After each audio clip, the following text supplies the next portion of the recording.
Is it? No. I think it's funny. Yeah. So You've gone live. yep. So I'll just do screen share now. Yeah. So good evening, people. I say 4 viewers so far. Yeah.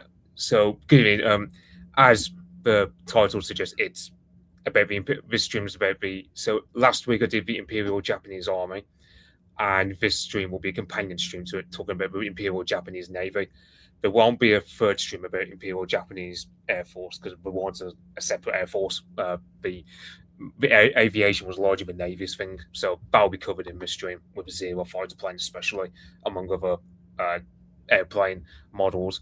So, yeah, this stream will cover everything such as important individuals like Isako Yamamoto or Yamamoto Gombe. It'll cover the development of the Navy. It'll cover Anglo-Japanese alliance. It'll cover a lot of different avenues. But before I get started, I'll start off with a tune to give people some time to get ready.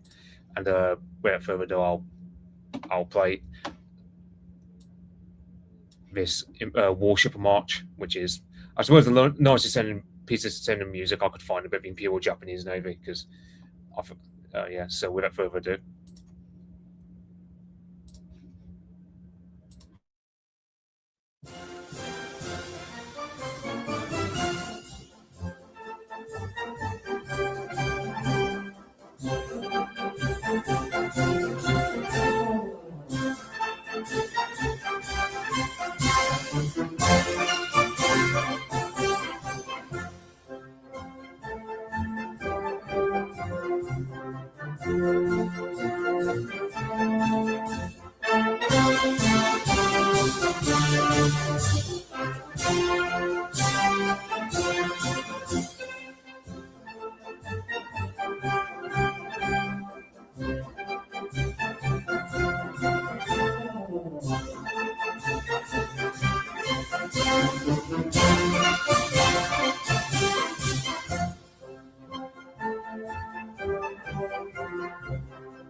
Yeah, so that was the Imperial Navy, Imperial Japanese Navy Navy March. So good notes tune to start off with. So yeah, is that the equivalent of Hearts of Oak for the Royal Navy? I guess. Yeah, I don't quite, because the thing about being the Japanese is they're not really known for like triumphal. Like, they're not known for like well-known songs in the same way we are. I suppose it's because of post World War II kind of stuff. But Mitch, can I tell you, someone called Gosshawk on X, on Twitter, tells me that your whole stream is age restricted on YouTube. You need to look at your YouTube settings and make sure it's set for adult content, because apparently YouTube restricts anything to do with the Pacific War in World War II. And of course, you're talking about stuff going back to 1853. So you're not really talking about the Pacific War in specifically. But you need to check that your stream is set for adults, not children. Because if it is not, then they will age restrict you, and that's going to like limit the number of people who will see your stream. That's what I got it set for. I got it set here as no, set this channel as not made for kids. I don't know. Right. Well, then I don't know what the problem is, really. I mean, why anything about World War II should be age restricted is extremely strange to me, particularly like the Pacific War, because we all know that the libtards on YouTube hate anything to do with Moustache Man, but and you're talking about almost 100 years of history. So I don't know. Weird to me. It's one thing if you were to age restrict me for, because if I was talking about, let's say, the comfort women stuff or second sign or war, that'd be one thing because it's understandable. But I'm not. I'm just talking about people. I don't even think that's understandable to restrict people from talking about. But I see what you're saying. Yeah. So you don't see Drew Kinderfeld's videos getting age restricted. So it's weird. So it's weird because I'm literally looking at my settings right here. Yeah. So. Anyway, that's what I'm told. I don't know. Maybe it's not even true, but that's what he tells me. I don't know why he'd lie. Yeah. I know, like, every post I do on Twitter these days is always age restricted, because I did one post which wasn't even controversial. Basically, I said this one historical figure died of throat cancer, and now every time I post on Twitter, I always get this, and it's just I've appealed it, and it just don't do anything. So. Well, it doesn't surprise me, but anyway, apparently when I reposted about this stream, I got restricted too. So there you go. We live in free countries, Mitch. Yeah. Don't let anyone tell you different. No, I think I wish there are times I wish I had more Goff's accent, just because apparently YouTube struggles trying to discern anything he says, and he can just get away with bloody murder. But yeah. Well, there are people who say the same about you, mate. But so I think my main problem is I talk too fast. I never got how my voice isn't understandable because everyone knows my accent. But it is. It's try and slow down a little bit. I used to do that. Like, I used to talk way too quick. You do have to slow down a bit. It's true. Yeah. So without further ado, so I'll set the scene a bit, and I've got a photo here of a guy called Yamamoto Gombei, he's like the Jackie Fisher of the Imperial Japanese Navy. In that, last week I mentioned Yamagata Aritomo, who very much massively built up the army. He's the guy who helped to bring up the officers. He's the guy who helped to bring up the doctrine and all the rest of it. Yamamoto Gombei is a guy who really fought of the Navy's corner, because you have this massive inter-service rivalry that happens emerging between the army and the Navy, and it was terribly cancerous for Japan in the long run. Yeah, look, there's a rivalry. There still is in the British Armed Forces. There's a rivalry in the American Armed Forces, but the rivalry between the Japanese Army and the Japanese Imperial Navy was ridiculous. It was like so silly, and it harmed them a lot. Actually, it did. Yeah, and if there's a film from 2010 or 2011, sometime like that, about Isoroku Yamamoto, who this streamer mentioned later, it's a biographical film about him, and there's a line in that film where it says like, so the army was made up of influential families who supported the shogunate back in the back in the Bolshin War, which is kind of like a Japanese civil war, I suppose you could say, and then the navy was made up of people who supported the emperor, basically the descendants of each side. So that's why the army and the navy was so set off against one another. Oh yeah, big time. And that's a good film, by the way, Mitch. I've seen that. It's a pretty worthwhile film to watch. There's a lot of pretty good Japanese movies, to be honest. But yeah, that's a film worth watching. But all of these people, like the senior officers and what have you, they were all former samurai, basically, in the navy and the army. Yeah, and that's one thing that's a lot of people, because of the last samurai film, people get the wrong idea of a samurai all being these katana wearing, kimono wearing types. It's like, no, a lot of them were or a lot of them easily adapted to the new order, but still kept their positions, but just had it slightly changed in terms of name and stuff. If I look, little Mitch, I know you do, right?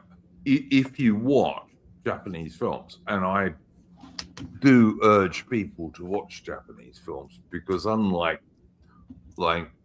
British and American films these days, the Japanese still honor their history and their ancestors, and so they're usually pretty accurate.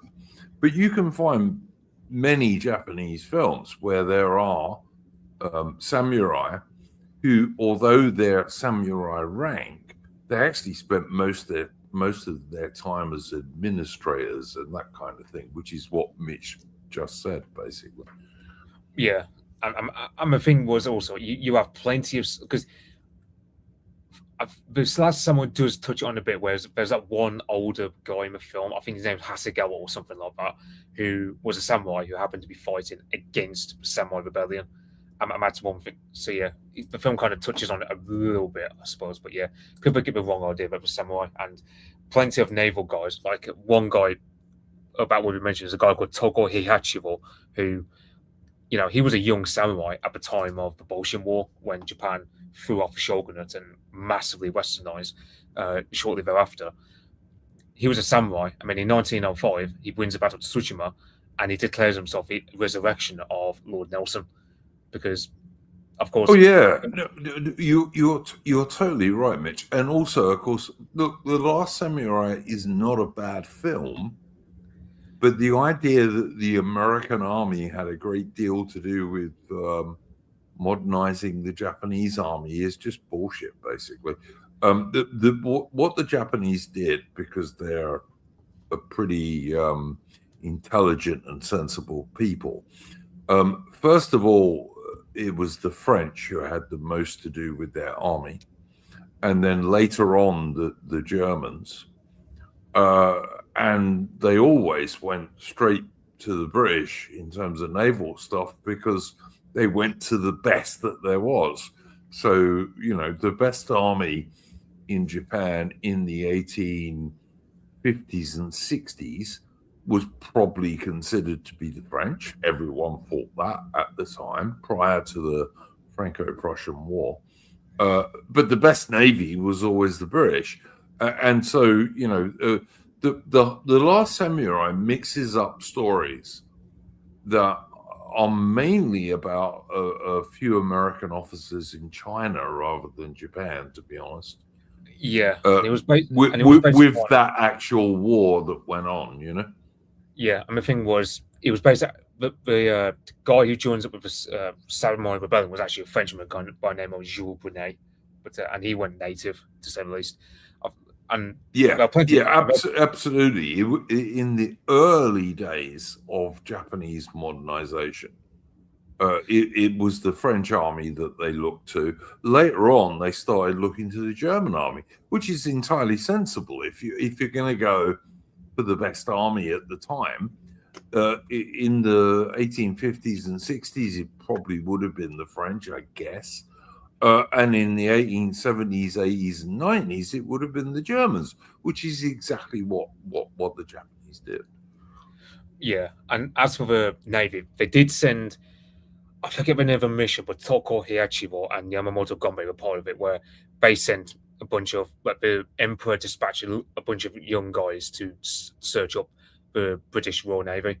Because one thing, the Shogun series from 1980 does mention in this, where the Japanese had a fear of sailing into deep waters. They always clung really tight to the coast, and for the Japan, and the thing was, the Japanese were very superstitious about that.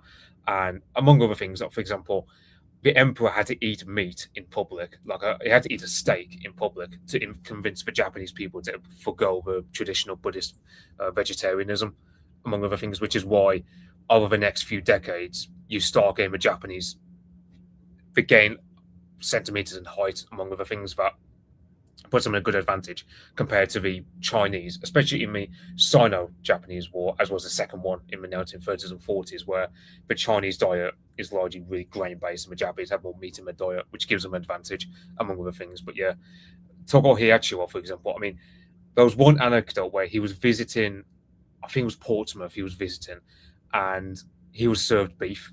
And, the thing was, this was still a time where Japan was jettisoning the Buddhist aspects of their religion. So Togo Hiyachiwo, he was quite spooked about it at first, but he ate it. I mean, he actually found he liked it, and this is why a lot of British food seeps over into Japan in terms of popularity. In the same way that McDonald's is very popular in Japan in these nowadays. So Emperor Hirohito, for example, in his reign, starting from 1926 onward, or even before that, he has a full English breakfast every day in his entire life. I mean, you got his younger brother Chichibu, bacon and eggs, eh? Cool. Yeah, and his younger brother Prince Chichibu, he was the main guy who sponsored the introduction of rugby into Japan. So there was a very strong Anglophilia. And this naval mission, especially sponsored by this guy, Gombe. I'm going to refer to him as Gombe because when I say Yamamoto, people are going to think of a later one in the 1930s and 40s. So I don't want to get confused. So yeah, Gombe. But it's a bit like in Britain there are lots of Browns and Smiths and Joneses and what have you. The Japanese are just like that. They have lots of similar names. Yeah, I forget what Yamamoto means. I know Yama means mountain or something to do with a mountain. That's all I know. I know the most popular Japanese name is Suzuki, which means like Smith. But yeah, so yeah, as you can see, I thought it meant motorcycle, Mitch. Well, yeah, I mean, I'm joking. By the way, I'm joking. Yeah, I was going to I was trying to think of a joke for a second, but my mind went blank.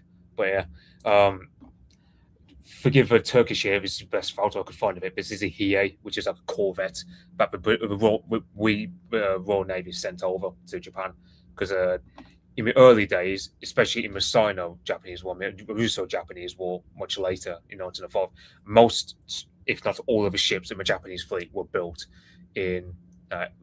all built in Britain, pretty much. There were a couple of smaller torpedo boats built in France because there were two competing schools of thought for the Japanese at this time. You have the fleeting being, which is very much of a British thing where it's focused on capital ships and having decisive battles akin to Trafalgar. And the second one being what was called the jeune école, or the young school, which focused on, just have a bunch of small torpedo boats ready to sink off the big capital ships. That was a French idea, of course. And it was popular in the 1880s and early 1890s in France. But it was a ridiculous idea because its idea was that you wouldn't need that many battleships because your little torpedo boats and cruisers would torpedo the enemy. But, it relied on, and in the French case, of course, they were looking at the British. And it relied on this ridiculous idea that, okay, the Royal Navy, which can build 10 ships to your 2 or 3, is not going to build its own torpedo boats and cruisers to stop your dudes doing that. And we'll still have this massive battle fleet, which will sink everything. And it was a silly idea. And the Japanese, yes, you're right, Mitch. They did toy with it for a little while, but only for a little while. They soon realized, this is a stupid idea. and we're not going to do it, basically. Yeah. Basically, the thing was the Japanese were strapped for cash at this point. So, because I think the Japanese knew in the long run they couldn't stick with the Unicol stuff. And also, it was falling in popularity anyway by the time of Sino-Japanese War. Because the thing was, yeah, the Japanese, they were strapped for cash. And as you can see, this is a Congo cruiser, which, again, I think this is in Turkey, this particular portrait is because it seems to be a thing where early Japanese ships have paintings or photographs from Constantinople or Istanbul, as it's now called. And this is the Congo, which is kind of like an ironclad cruiser, which we Britain built for the Japanese. So yeah, I'm trying. Yeah, I'm thinking about the Congo class cruiser was based upon was it HMS Lion? Was it? It was based off. No, hang on, Mitch. That's the wrong Congo. The Congo class cruiser you're thinking of is the 1911 ship that was built in the north of England, and it was the last major warship the Japanese had built outside Japan. That's a much earlier cruiser. This is probably a 70s or 80s ship, I would say. 1870s or 18. I could be wrong. It's somewhere around 1885, 1886. Yeah. But the Congo you're thinking of, which was an improved Lion class battle cruiser, which fought in World War I, that was built in 1911. So it's much later and much bigger and much more powerful than that ship. I did put a picture of it up on our Discord. Yeah. So this is the Mikasa, which, as you can see, it's like just over 100 meters long from bow to stern, and this particular ship was a flagship of Japanese fleet. That's 350 feet for those people like me who are still Imperial. Yeah, so you got a bit of a scale here for sake of reference here, yeah. And as you can see, and while I'm at it, I'll share this one because it's still saleable. Like I know Drew Kinnerfell. No, it's not. It's not saleable because it is kind of concreted in, Mitch. I thought it would sail because I saw Drew Kinnerfell did a video. I thought it was sailing in that video. I could be wrong. No. It's kind of concreted in. When the Americans occupied Japan after World War II, at one stage it was turned into a dance hall. But since then, the Japanese have they've made it better and made it look like it kind of did in 1904 when it was Togo's flagship at Tsushima, when the Japanese absolutely destroyed the Russian fleet. Yeah, just went to Richard Hughes. Congo is never a mountain in Japan. This is a thing where the Royal Navy will often name ships after, let's say, Greek gods, for example, like Nemesis. What was it? Greek gods? Anyway, a Greek deity, basically. For example, for a steamship, we had in the Opium War, or we might have a HMS. Greek and Roman gods, very often, yes. Yeah, where Americans name their ships after stuff like constitutional states and so on, stuff like that. And then the Japanese name their ships after geographical stuff or mythology. So, for example, you have Yamato, which is a famous battleship that will be talked a bit later. That's pretty much like a Japanese way of saying Albion. So it's like we say Albion to refer to ourselves in the same way that Japanese would say Yamato to refer to themselves, because it's a very old word for the concept of Japan. 100%. Yeah. But so, Mikasa was built in 1899 in the north of England. And she's an improved version of a Royal Navy ship of that era, a battleship. And she was Togo's flagship at the Battle of Tsushima, which was kind of the Japanese Trafalgar, because the the Japanese had already destroyed largely the Russian East Asia squadron based in Vladivostok and what have you. And there was another port whose name I forget. Port Arthur. Port Arthur. Thank you very much, Mitch. They'd already largely destroyed that fleet. So the Russians got together another fleet mostly from the Baltic, and they sent them all the way around the world. And only because the Russian admiral was a really good admiral, actually, did he manage to hold them together. Like in the North Sea, they opened fire on some British trawlers because they thought they were Japanese torpedo boats. Now, I don't know in what world you think the Japanese have torpedo boats in the North Sea, but whatever. This is what happened. And the Royal Navy and the British were not very happy about this. And of course, by this time, the Anglo-Japanese Naval Alliance started in 1902. So the Royal Navy sent a big squadron to shadow the Russians, basically saying, if you open fire on any of our ships again, we'll sink you. And the Russian admiral, who was actually a good dude, Rossovsky or something like that. Rozhestvensky, yeah. I can't do Russian pronunciations, Mitch. But anyway, he was a good guy, and he got his fleet more disciplined, and he managed to take them all the way round under Africa, because they couldn't go through the Suez Canal because Britain ran the Suez Canal, and Britain was an ally of the Japanese. But the Japanese Anglo-Japanese Naval Alliance was interesting because you only had to join the war if you were Britain or Japan if a third party joined it. So if Britain is fighting France, right, Japan doesn't have to join that. If Japan, as was the case, is fighting Russia, Britain doesn't have to join that. But if France or America or anyone comes in on the side of the Russians, then Britain has to join it, which I think was a pretty good treaty, actually. But nonetheless, the Brits said to the Russians, no, you're not going through the Suez Canal. So they had to sail all the way around the bottom of Africa, around the Cape of Good Hope, and then up through the Indian Ocean. And eventually, and all this time, the Russian admiral, to give him his due, like I said, he was not a bad admiral. He was a good admiral.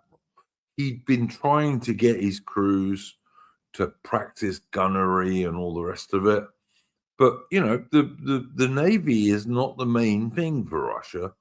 It's like Germany. The main thing is the army, and yes, he'd improved his crew's gunnery, but he also had like a mixture of ships. Some of them were pretty modern and not bad.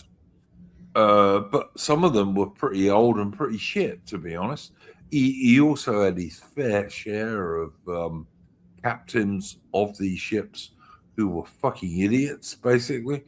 And so when Admiral Togo and his Japanese fleet come up against the Russians in Tsushima Strait, the Russians, like, they fight, some of them fight pretty bravely and pretty hard, but they're annihilated, basically. But I'm sure Mitch has more to say on this than I do.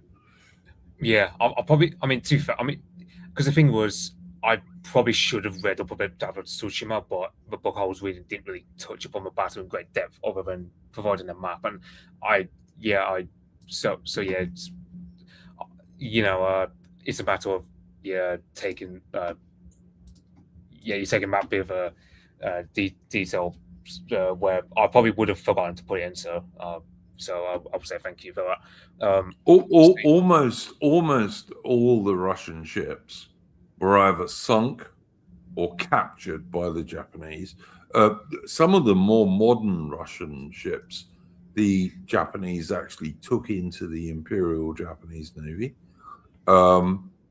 They rescued all the sailors who got sunk that they could rescue. Of course, you can never rescue everyone. And it was almost like a Trafalgar style victory for the Japanese. Many of the Japanese warships had Royal Navy observers on board, and one of the interesting things is that as the battle got more fierce, many of these guys started giving orders to the Japanese sailors because they couldn't just stand there and they're on the ship, but no, they're going to say, no, you aim at that, and all this kind of stuff. And the Russians were destroyed. They were utterly destroyed. I think only like a cruiser and a couple of other ships managed to get to Vladivostok. Yeah, and the thing was, the Russian admiral Rozhestvensky, he got scapegoated for it. He took all full responsibility, which is far more than I would have done in his position. I wouldn't have taken the blame, to be quite frank, because it was none of his fault. But he gets his death sentence commuted, and a bunch of the other captains who really were genuine idiots, they didn't get really that. They got pardons later on, despite being guilty, far more than Rozhestvensky was. And it's the Russians shot themselves in the foot with that. And talking of people who shot themselves in the foot, we're going to be able to come up on the Sino-Japanese War, which I didn't really mention the Sino-Japanese War last week when it comes to the army, because it really was just a cakewalk for the Japanese. The naval side of things, on paper, you think to yourself, right, so you have in September 1894 at the start of it, you think, for example, the Peiyang fleet, now they have two capital ships, which were two battleships, which I think they were built in Britain, if I'm okay, or not China, France. It was one of those. The important thing, Mitch, is that when they opened fire on the Japanese, because of the huge amounts of corruption in China, right? They had shells, some of their shells were filled with earth and sand and not high explosive, because people had paid for shells to be filled with high explosive, but the corrupt Chinese officials had them filled with sand instead. Yeah, and the thing was, you have. Meanwhile, that's helped to remind me. So, to understand why the Japanese Navy was so potent at this time against the Chinese and later the Russians. So you have three technical advancements the Japanese have. They do themselves up. That's Shimose gunpowder, which I think was like, so mixed that in with the Furoshiki shell. Furoshiki is like a Japanese handkerchief, but they nicknamed these artillery shells they had, these armor-piercing shells, Furoshiki, because what happened was they were 3 times more explosive than anything the Chinese or Russians had. So you think when a Russian shell hits a Japanese ship, the Japanese can largely shrug it off, because a lot of these Chinese and Russian shells were far more. A lot of them just didn't hit on target, or they were just crap anyway, even if it did. It's also like the Chinese shells wouldn't explode at all because they were filled with sand. That didn't happen with the Russians, but it certainly did with the Chinese. Yeah, and also another thing, another advancement. It happened in Germany, but the Royal Navy really went to town with it. Was a Krupp cemented armor, which gave the Japanese ships really great armor, and the Russian ships didn't have that, because so the Russians, even with some of their ship captains and whatnot being retarded, the Russian Navy's bureaucracy was also quite retarded in that they would say, well, we must. You can't have, for example, one fleet benefiting more than the others. So, in other words, the Baltic Sea Fleet must be refitted at the same pace as the Far East. But the Far East, the Trans-Siberian Railway takes a long time to be built. So basically, everything advances at snail's pace because of all the bureaucratic retardation the Russians do. So it's also true, I think, Mitch, that the best Russian admiral in the Far East was killed fairly early in the war when his ship, I think it ran onto a Japanese mine or something. yeah, because the Japanese were laying sea mines all over. Because you think where Port Arthur is, I think I got a map of it. Yeah, so this is Port Arthur, and you see like it's kind of like a bay or like a gulf, and so Stepan Makarov, he's sunk around here. Like his ship was called wasn't Savorov. But he was Yeah. he was another pretty good Russian admiral, but sadly, Yeah. from the Russian point of view, he was killed fairly early on in the war. Yeah, I must think he was he was a one part of a against a Japanese plan that really could have made the Japanese war not work because they had a certain plan. I'm thinking about, and this is one thing that becomes a thing for the Japanese is that if they have a plan, they don't have a plan B, so things have to really work in the Japanese favor. Stepan Makarov's death, really helped the Japanese in the same way that the Chinese been incredibly arrogant and incompetent to say this because they didn't handle their ships too well. I mean, there was a British observer with the Chinese fleet who said basically, it's like it basically said something along the lines of it was trying to teach it's like trying to teach a rhesus monkey how to play tennis. Was how it was trying to get to. He said he said that the Chinese were so damn arrogant towards Western instructors trying to tell them how to take care of a ship. So even when you have these two Chinese battleships built in the West, their usefulness is just practically nil because the Chinese crew just didn't know how to take care of a ship and had no naval doctrine. They didn't really have and even more important, their officers, Mitch, didn't know how to run a proper warship. They just and the Chinese admiral was a favourite of the Imperial court. I think it was. I don't know if it is too early, but I think it was that Emperor Dowager Empress Cixi, who was the same woman who was in charge of the Boxer Rebellion, pretty much. And everything she had a reverse Midas touch. I'm sure she was a naval expert. I bet she was a woman. Yeah. We all know women are great at naval stuff. Yeah, but I see Richard Hughes in the chat says the Russian ship Kamchatka was the Russians' greatest enemy, and yes, that's true. There's a couple of really good videos on Drakenfeld's channel that you can watch, and you can see the Russian admiral's problems with that Russian ship Kamchatka and her captain, who was an absolute nutcase. Like I don't know how he ever became captain of a Russian ship, but there we go. Yeah, similar issues with the Chinese. Basically, you're more promoted because you were a good boy with a system rather than merit, and it's screwed them over basically. Yeah, so yeah, you have there's not much to be said about the naval side of the Chinese-Japanese war, other than the Battle of the Yellow River, which was really the decisive battle of the war.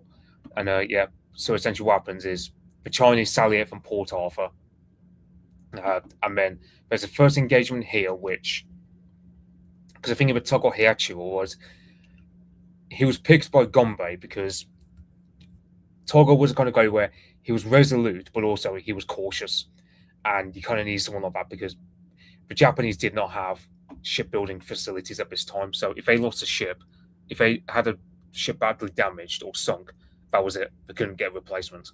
So they had a really narrow margin for failure, and they could not afford to lose. For example, before this Battle of the Yellow River, it's something like 1/3 of the capital ships that the Japanese had were either damaged or sunk. So they were really running a tight margin even by the time of this battle. And the way this battle works, and as you say, Mitch, they couldn't replace them. They had almost no shipbuilding yards at this point. They all had to come from overseas. So yeah, 100. Man. Yeah, and so you see, for example, Hiei, you've got Matsushima, you get all these. You have all these Japanese ships almost like doing a line, and you also have some Japanese ships who later they go around here to sink two Chinese ships. I think one of the Chinese battleships was completely sunk, which was a Qing Yuan. I can't pronounce Chinese, so I'm going to be butchering it. But I'm just going to say King Yuan because that's what it means in Chinese. That was sunk, and then the other one was where was it now? It was captured. It was captured by the Japanese and put into service with the Japanese Navy. Yeah, so you see here basically the Japanese, they run the T, crossing the T, and because another thing was, so the Japanese, among other things, as previously mentioned, with technological and superior officers and all the rest of it, they also had faster ships and a faster rate of fire. So really, there was just nothing in favor. So the Chinese, you think on paper, they have these two modern battleships, but they do not have a good rate of fire. They're neglected, and the shells full of sand didn't help. But yes, yeah. So in other words, it was just a matter of you look at this particular conflict, and it was a complete wipeout for the Chinese. It was really this battle alongside the landside war, where it's worth noting. You think on paper, Japan and China going to war over Korea, you would think the casualties would be hundreds of thousands. But in the case of the Japanese, they suffer something like 1,000, barely 1,000 casualties in the entire war, which kind of tells you how much of a cakewalk it was for the Japanese when dealing with the Chinese. Because the thing is, it's like chalk and cheese between Japan and China, where the Japanese, they were humble enough to know they have to modernize ASAP. And they got good ingredients. They had a society that was, because it's worth noting, before Japan modernized in 1868 onward with the Bolshevic War, Japan was basically like an East Asian version of Tudor England, where it was already quite urbanized. They had a high literacy rate, especially compared to their neighbors, and they had a government that was very adaptable. So it's no wonder why the Japanese were so able to adapt. I think it's also worth pointing out, Mitch, that in the samurai class, who did form the basis of the Japanese Imperial Army and Navy, they had like this. Aristocratic is not entirely correct because not all samurais were aristocratic and not all samurais were equal. But they did have this leadership class in Japan who were noted for their courage and all this kind of thing. That always helps. And I think that's another way in which Japan is quite similar to Britain in some ways. Yeah. And that's the thing. When you I know Apostolic Majesty did a stream about this way. It talks about Tokugawa shogunate, and the more you look into that period, the more you realize it's basically it's kind of like what happens if Tudor England folds itself in time, but in the form of an East Asian country, because it's very much as mentioned. You have like a country which the only major difference, of course, was the Japanese isolated, and I suppose it could do it at the time, but by the time, of course, you get Commodore Matthew Perry, 1853, the Japanese have to shape it up because, again, unequal treaties imposed upon them. And unlike China, they're not having this arrogant complex about themselves where they think they're the kingdom of heaven. Because the Chinese, they call themselves a middle kingdom because they believe the entire world revolves around them. The Japanese, I don't want to say they're complete. I would just say they're far more humble. Like they're far more likely to adapt, and that's more realistic, Mitch. More realistic, yeah. I would say they don't have these illusions that our kingdom's 1,000 years old and no one can possibly defeat us. The Japanese realize if they don't modernize, they will get taken over. Yeah, I'm assuming so. You have. Just a brief. So you have these naval bases. You have Sasebo here nearby Nagasaki. There's one on Tsushima Island, a place called Takeshiki. You've got Kure, which is inland sea. Which this place had some of the best harbors in Japan, but also had some of the worst storms you could get in Japan. So it's really a matter of it's kind of like pick your poison, I suppose, with this. another good harbor was Yokosuka, which is nearby Yokohama. It's called nearby Tokyo. You got Maizuru, which is along, and you also got along what it's not quite Hokkaido, but it's right across from this. A bit like Britain again, Mitch. A bit like Britain again with Plymouth and Portsmouth and what have you. These are still naval bases for the Japanese, even today in 2026. Yeah, yeah. So yeah, that's what happened, and a lot of the infrastructure was helped up through British help. It didn't go into massive detail of that for source I was reading, but suffice to say, you know, you can say like we kind of made the Imperial Japanese Navy in terms of its infrastructure, especially in our own image, in a way like the Japanese really were very eager to learn off us. It helps also, by the way, that from certainly the 1890s, Mitch, Britain realized that Japan would be a really good ally. Yeah, like if they had a powerful navy, which Britain helped them get, they would be a really good ally. It would mean you could reduce the numbers of Royal Navy ships in the Far East because the Japanese would partly replace those. You wouldn't completely remove them, but you could reduce them a bit. Against the Russians, the French, and the Germans. I mean, don't forget, in those days, the French were in Indochina. The Russians, as they still are, were in Vladivostok.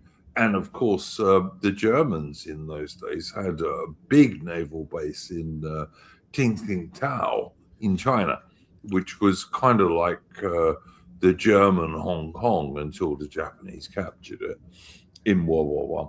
But so you could, if you were the British, you could reduce our forces there a bit.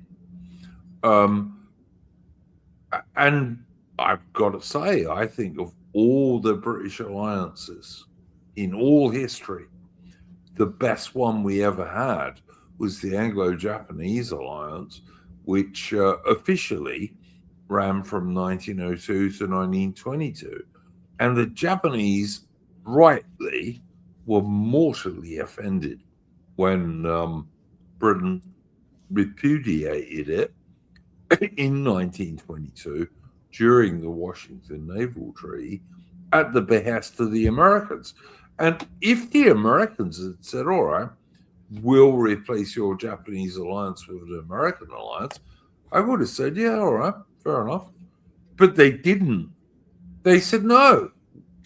In fact, the Americans were still planning on a war against the British Empire well into the 1930s, but whatever. Yeah. So, as mentioned, yeah. See how, for example, from 1900 to 1910, we're the biggest we're the biggest navy for obvious reasons. So, for example, in 1900 we had 50 battleships and cruisers, whereas by 1910 that goes up to 98. Second place goes to France, who they go from 35 battleships and cruisers, 35 in 1900 to 49 by 1910. But yeah, then you get third place, where so the Russians were originally third place, and then the Russo-Japanese War happened, and they get knocked off, and they're basically relegated to sixth place in the world. Mainly because, and then fifth place goes over to Japan, especially after Russo-Japanese War. So yeah, but then fourth place gets absolutely right, Mitch. Look, the way the Royal Navy was worked in the 1890s was it had to be more than twice as big as the next two navies put together, and it always was. Yeah, because the thing was, the Japanese, they had what was called the tripartite intervention, where because when the Sino-Japanese War ended, the Japanese took over Korea, the Laotong Peninsula, as well as Formosa, and had a indemnity paid to them.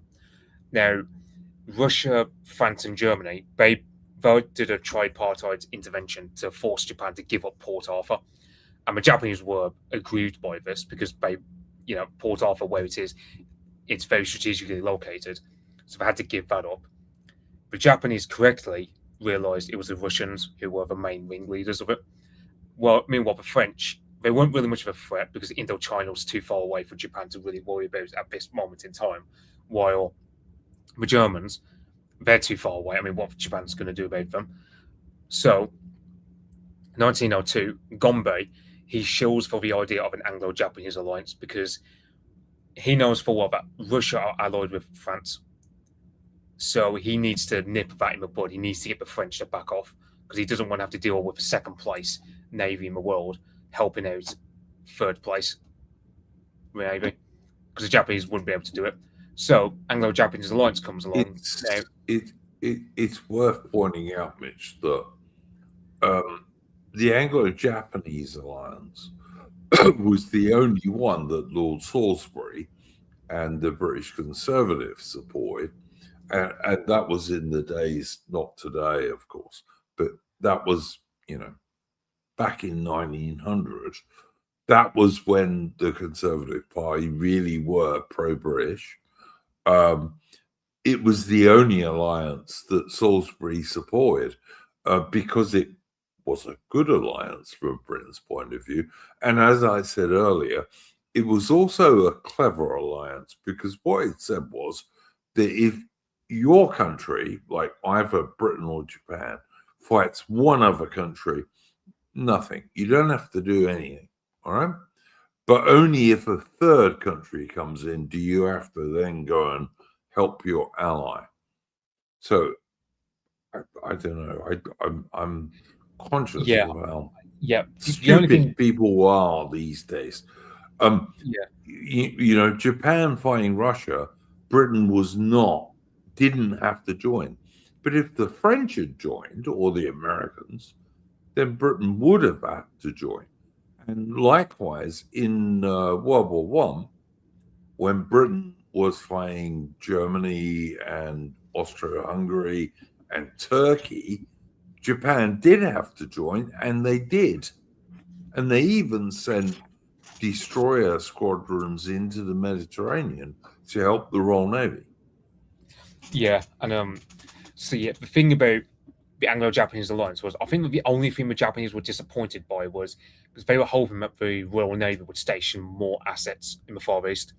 But the whole reason we signed it was because we felt overstretched, because in the Boxer Rebellion, we didn't really have that many troops or naval assets in the area. We were feeling a bit overstretched. And having the Japanese as an ally helped to take the pressure off my neck of the woods. Because the Japanese were quite good in the Boxer Rebellion. But then we destroyed it, Mitch, because I'm not sure, was it 1904 or 1905, the Liberals take power, and the first thing they do is sign the Entente with France, and then a couple of years later, they sign an Entente with Russia, and the Japanese are going, what the fuck are you idiots doing? Which it was entirely correct, of course. Even from the British point of view, there was never a reason to sign an Entente with France or Russia. Yeah, and so the thing about so the Anglo-Japanese alliance having been signed, the Japanese felt confident now, given a couple more years into 1904, where they take on the Russians. And just to get a mindset of how having military budgets worked. So 1890, for example, the Japanese were spending 28% of their budget on the military, of which just under 19% of Japan's total budget went to the army, and 12.4% went over to the navy. So a bit of a gulf there. The army gets more. And to give people an idea, the Japanese were spending slightly less of their budget on defense than Britain these days spends on the NHS. Truthful. Like these days, Britain doesn't even spend 3% of its budget on defense. So, which is why we have no world power whatsoever. But and then you see here, so it goes up slightly to 29 in 3 years later, 1893. Then in the mid to late 1890s into early 1900s, you catapult all the way up to 45%, of which, so the army, for example, in 1896, there's a massive gulf between the army and the navy in terms of how much spending we get. But into 1900, the navy starts being able to claw more money to fund itself because, put simply, what good is an army if you're an island nation if you don't have a good navy? There's no point trying to fight the Russians in Manchuria, for example, if you don't have a navy to guard your supply lines. So this is where the inter-service rivalry it comes into full play, and it's under Emperor Meiji, it wasn't a major problem like it would later be under Hirohito because you had what were called the Genro, who were these like old conservatives who were able to force the military to come to terms rather than having the army especially run ramshod over the civilian government. So they were able to compromise and they were able to get the army and navy to work together in the context of these budgets, and eventually the Russo-Japanese War, where suffice to say, without the navy, what good is the army? As if you're an island nation, I mean, you especially get into a bit like Britain again, Mitch. You're an island nation. Without a navy, your army's pretty fucking useless, really. But whatever. Yeah. So this is just like a short story. Yeah, this is like the sort of hierarchy. So, for example, you have a cabinet here, which just answers to the emperor. You have a navy minister who is elected by the board of flag officers, because it's a bit weird with how armed forces, because the army used to have a rule where you can hire a retired officer as the army minister, and the navy, it was to and fro between them, but like you'd often have serving admirals serving as a cabinet member to act as a good bridge between, and the navy didn't really act up like the army. That's a good idea, I think, to be honest. I think you're like in the old days when you had a first lord of the admiralty in Britain. It's kind of what we did. Yeah, and the thing was, you have so for example, you got Jackie Fisher. I'm trying to think who was first lord of the admiralty in 1906. But he basically went slapdash into the Liberal government's cabinet meeting one time, and he said, "Look, if you don't build us X amount of dreadnoughts, then we'll resign and we'll force the government to crash down." And that's kind of like where having good naval officers kind of works. The army would sometimes chimp out, but the navy wasn't really too much of a problem because the navy would be. One of the problems, Mitch, with the ententes with France and Russia was that the army got far too much power. And the army was always the very more minor force in Britain compared to the navy. Britain spent 3 times as much on the navy as the army, and we had to because we're an island nation. We depend on world trade, and also, of course, back then we had the British Empire to defend, and the only people that could do that was the navy, not the army. Yeah, and I'm see that's a short story of the naval hierarchy. So broad map of a Russo-Japanese War. I mean, you do have like smaller battles around it. So, for example, you got a naval squadron in Vladivostok and another in Port Arthur. If those two meet up, Japan's in trouble, even before you get Russia-Svensky later on with the Baltic and Black Sea Fleet sending ships together. So this is where Toko Heihachi, he has to make sure they never meet up. Now, the great thing is that Tsushima is, if you're sailing from Vladivostok, you either go through here, which is going through the eye of a needle. If you're going to try and go through Tsushima, obviously you can't go through Hokkaido either because that's Japanese controlled. So really, it doesn't matter. So you do have these smaller battles that are fought, and they go well enough, but they could have gone better. But what matters is that the two fleets never join up. So the Russo-Japanese War in this phase, Meanwhile, the army side of things, as mentioned last week, it was a close run thing for the Japanese to have won that war on land. I mean, the navy side of things went a lot better when you factor Toko Heihachi, as he was chosen because he was resolute in his decision making, but he also knew when not to quit while he was ahead. Because this is the thing where, for example, for example, they don't want someone like of a Napoleon-style character to take over the armed forces because, well, look at Napoleon historically. He didn't know when to quit, and he destroyed his country in the attempt. So that's why someone like Toko Hiachiro, he can come across as cautious, but his caution serves him well. So that's why, and also he considers himself a scion of almost a resurrection of Lord Nelson. So yeah, as you can see, you've got 10 capital ships in the Navy. 6 of them are less than 10 years old. One of them is ex-Chinese. I forget the name. The name changed, but I can't remember what it was. It's a Chinese name, or so I can't pronounce it. You've got an older coastal defense ship, and then you've got an ex-coastal defense ship that came from a Chinese, basically.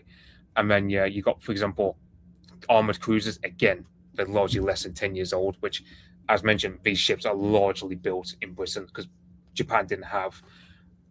They had shipyards that could build a torpedo boat, but they weren't big enough to build a capital ship as of yet. So all their capital ships and armored cruisers came from Britain, pretty much, including the Mikasa.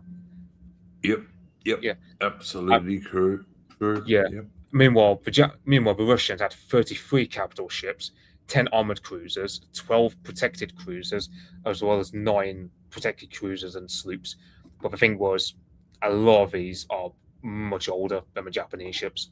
So mix that in. So when you mix in the Japanese superior gunpowder with the artillery shells, plus the fact that the Japanese ships are more modern, and not to mention, for example, the Mikasa was built in, I think it was Barrow-in-Furness in Cumbria, so it had a great level of craftsmanship to it, which Russian ships didn't really have. So you gave them good ingredients. I mean, yeah, as mentioned, you got 49 destroyers, 90 torpedo boats. So on paper, the Russians have far more ships than what the Japanese have. Yeah, even they've got similar level of the only but less well trained, Mitch. The Japanese officers and men, sorry, the Russian officers and men were much less well trained. They just were. I'm sorry.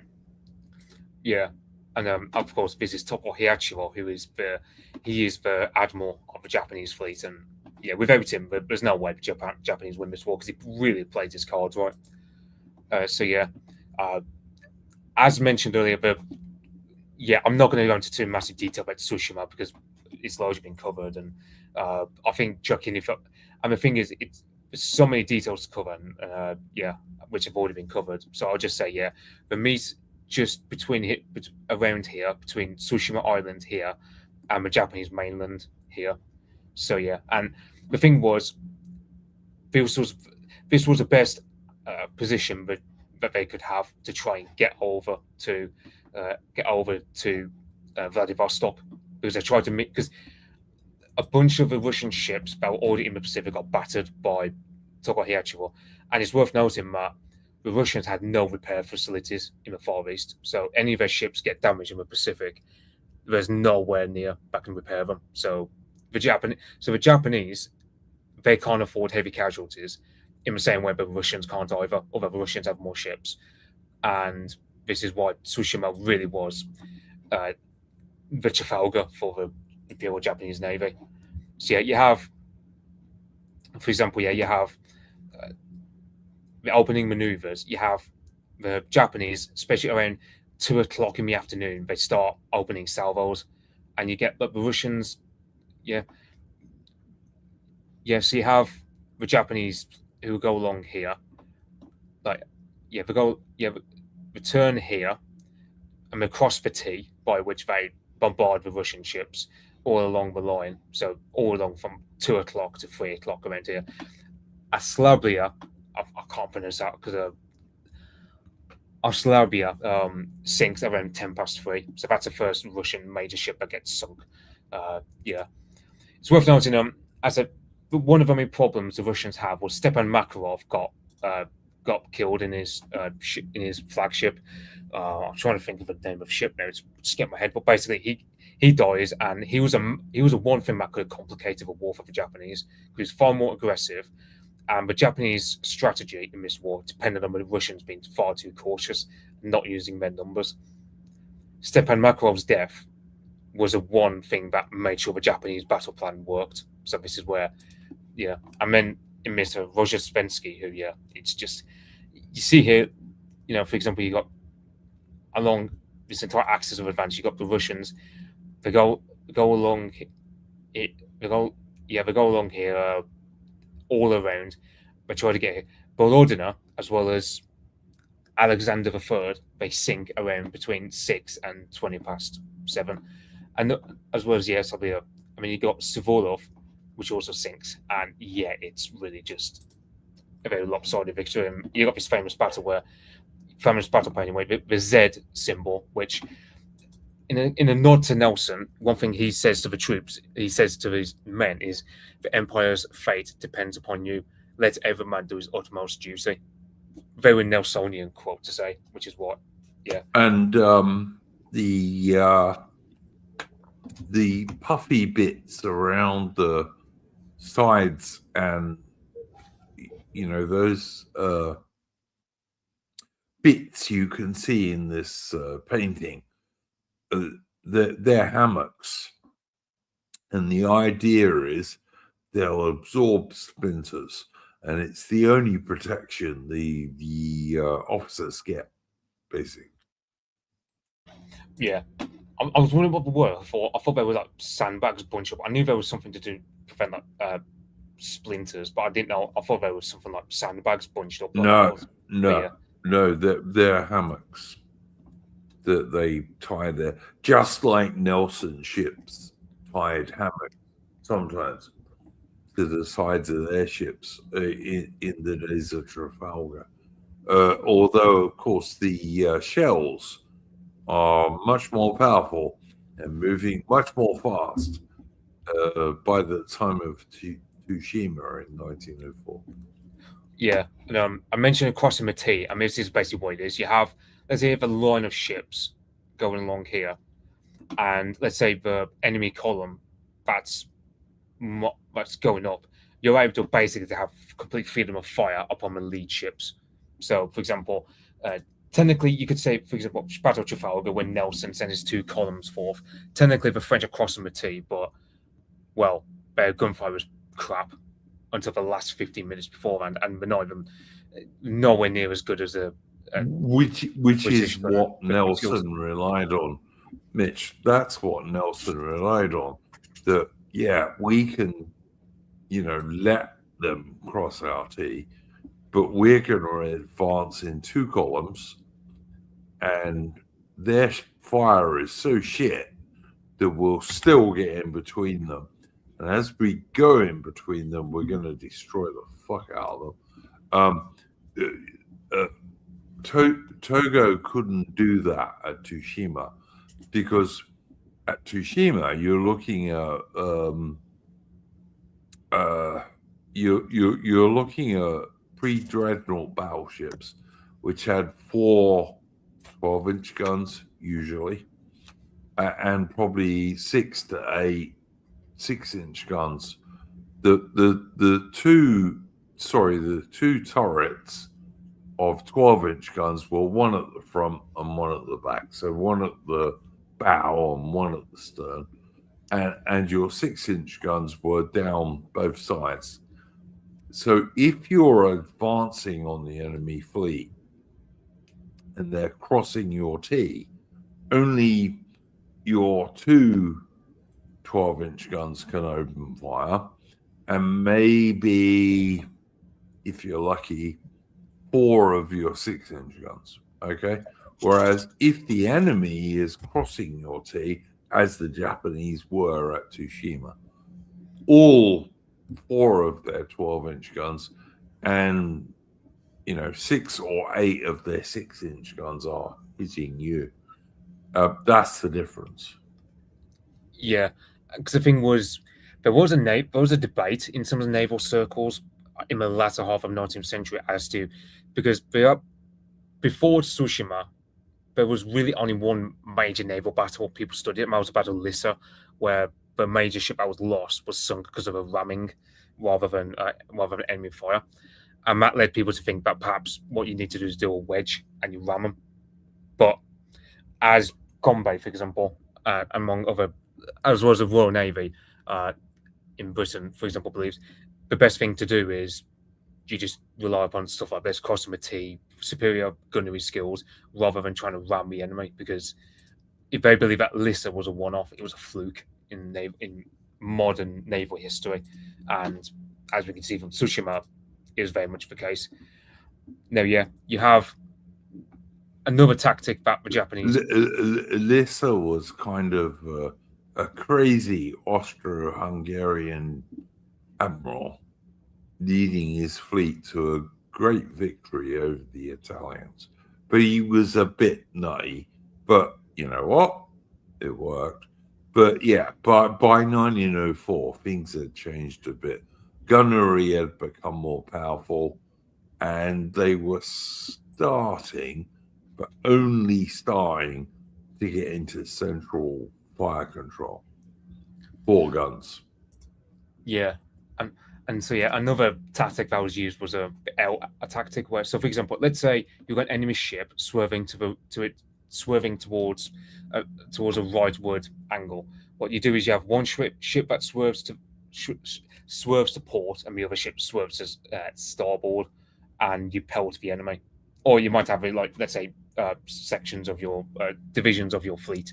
Or the basic principle is, if the enemy is going one direction, you'll send one fleet port side and the other side starboard, so that way you're able to get maximal concentration of fire upon the enemy as they would cross your T, so to speak. And that's one of the basic principles. If anyone's ever, for example, played World of Warships, let's say you have 2 ships and you're taking one enemy ship, what are you going to do? You're going to have one ship go leftward and one ship go to the right, and you pelt the enemy. Never ever play World of Warships, by the way. It's a shit game. But okay. Yeah. Like, in terms of actual naval warfare, it's terrible. But okay. Yeah, because I mean, the other game I know is Battle Station specific, but I don't know anyone who actually has played it, so it's not a good example. You've got to look at Sea Power's not bad, but that's modern. And the other one is the one that Grim Reapers do. I can't remember what it's called now. Hang on, I'll find it. Wait a minute. Yeah, Water Warships is really fucking terrible. It really is. Yeah, I can't say I've ever played it, but that's the main game that most people know. So I just use that for sake of ease for reference. And, I know it's really terrible, to be honest. Yeah, the other one that's not bad, although it has its limitations, and there are a lot of things wrong with it, I've got to say. The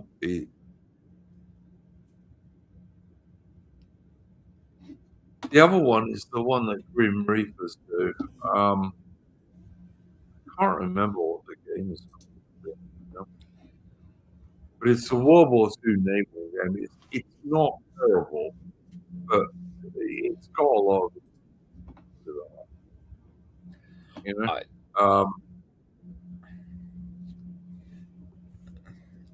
Yeah, I don't know, because I mean because the only World War II sort of game that is relevant to, like, for example, this is Battle Station specific. But I said, like, I don't know. I don't think whenever I mentioned it, like in, like, for example, an early stream, like, no one's ever heard of it, which is weird to me, because it's probably one of my favorite games of World War II.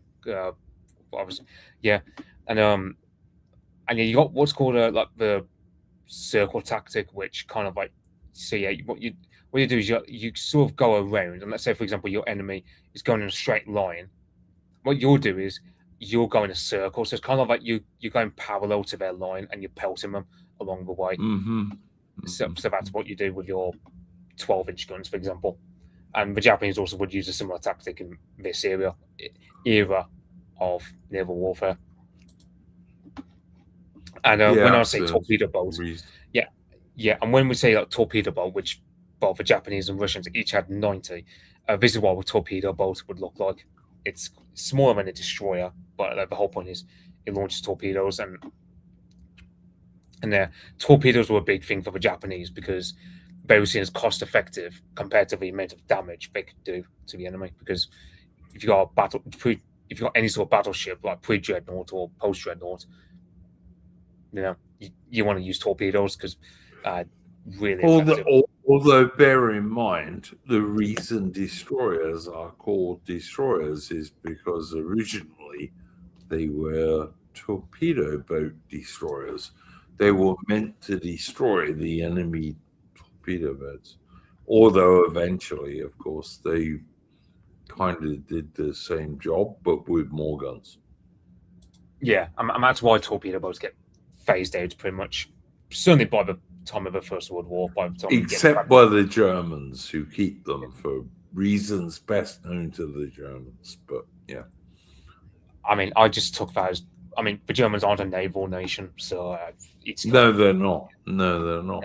The reason the Germans lost a naval war with Britain was that, prior to World War One, is that eventually they started taking money off the German army, and the German army said, no, you can't do that, guys. Whereas for Britain and for Japan, to a large degree, the Navy is the main thing you're going to pay for.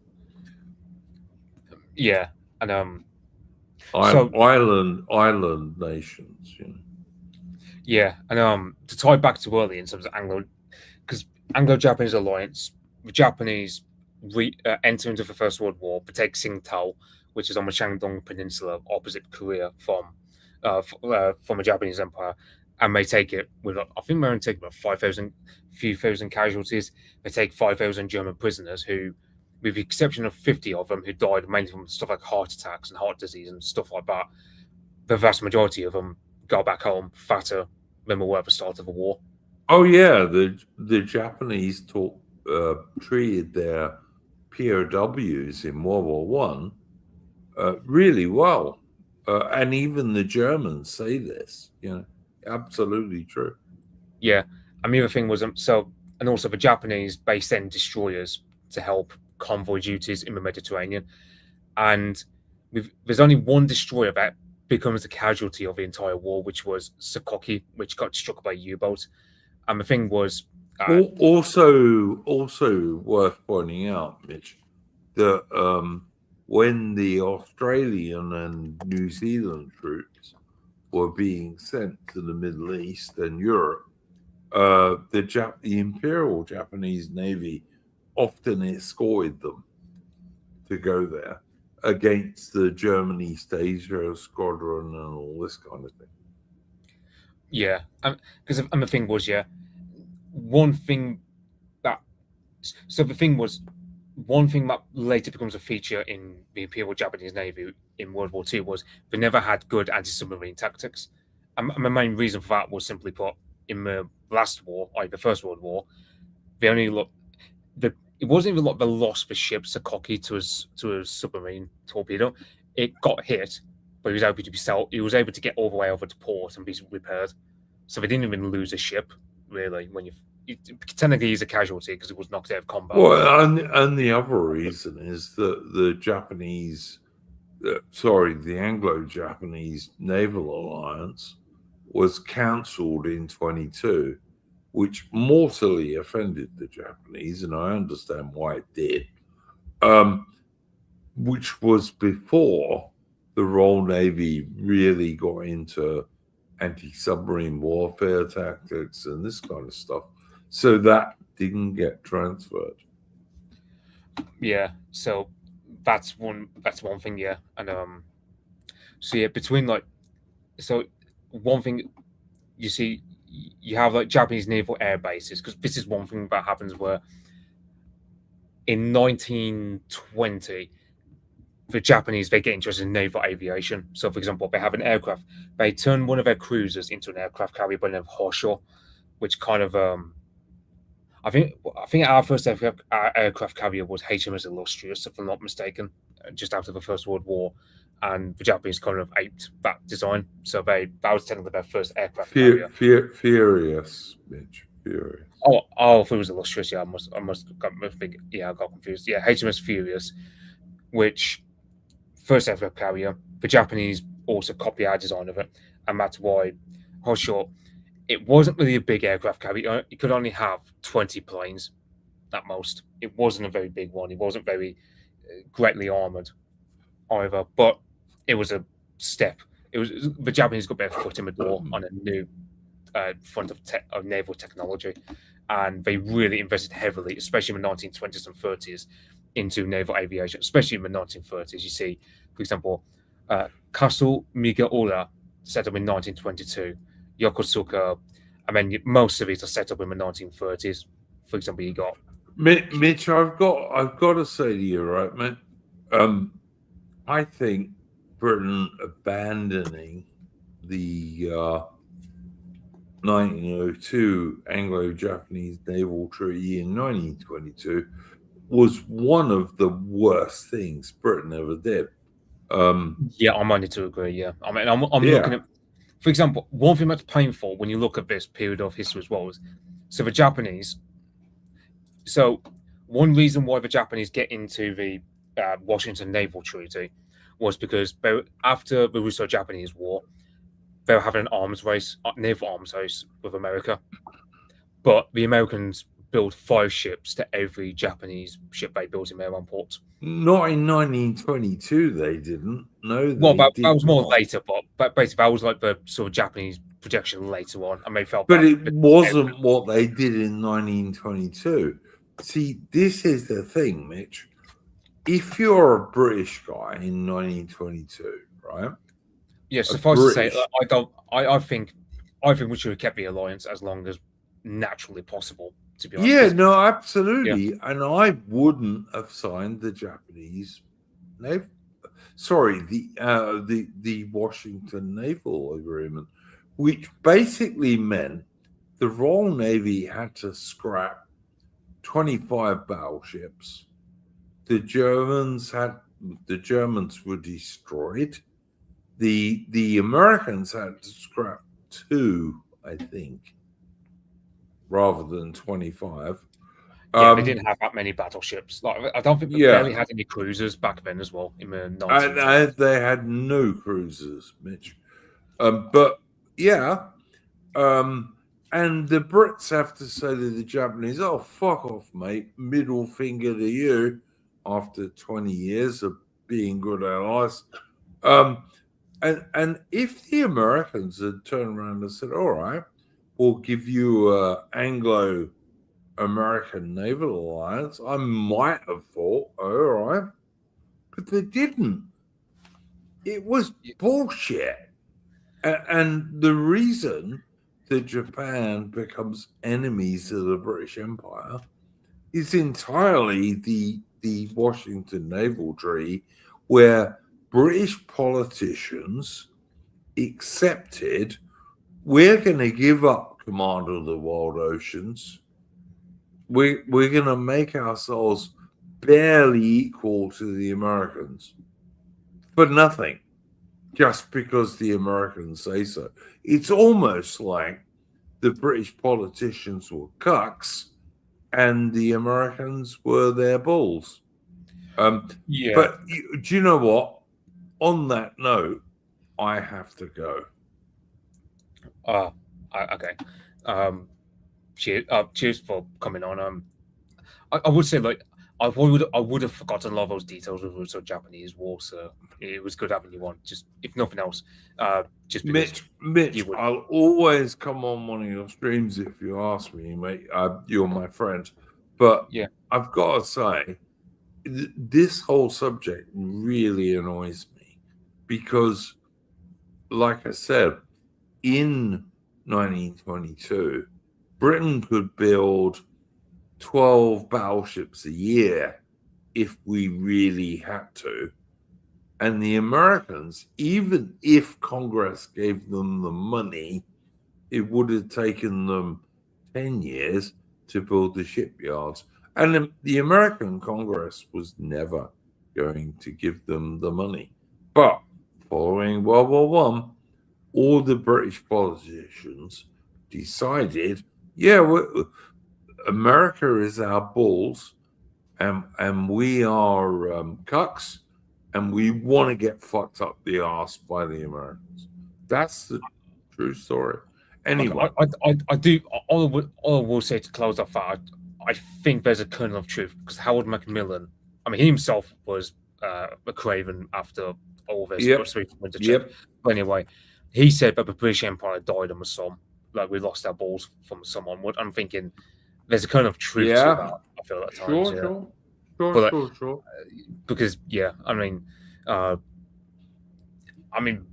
you look at the Anglo-Japanese alliance; it served us well, and let's face it. I mean, the Americans they had, for example, the Philippines, and they had Wake, Guam, Hawaii. Why on earth wouldn't you? And also, you got facts that our navy covered far more of the world's oceans than America. I mean, America still had to divide its fleet into two between Atlantic. Yeah, but it only but had it was the Atlantic and the Pacific.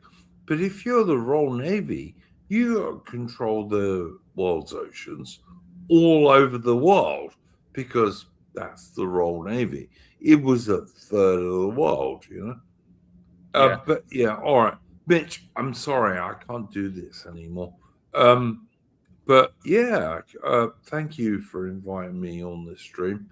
People should subscribe to Mitch's channel, and they should certainly like this stream.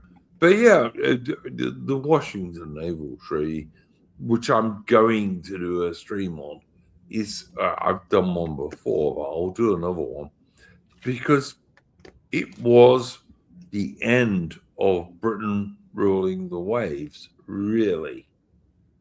And it was 1922. Yeah, I mean, the other thing was because I know it's like how many hours ahead of you? Because I mean, because I know that it's Melbourne, something like because Victoria's what like 10 hours ahead of us in Britain. So I'm thinking, I'm yeah, on 7:28 a.m. on Saturday, Mitch. oh, no, sorry, 9 hours ahead of me. But yeah, I can imagine. It was early for you to get up for the stream anyway. So yeah, but anyway, cheers for coming on and yeah. More than welcome, mate. I'll always come on a stream when Yeah. people ask me to, but this was stupid by Britain. You know, have a good ally. Why give in to the Americans? Don't get Yeah. it. Don't get it. Just don't get it.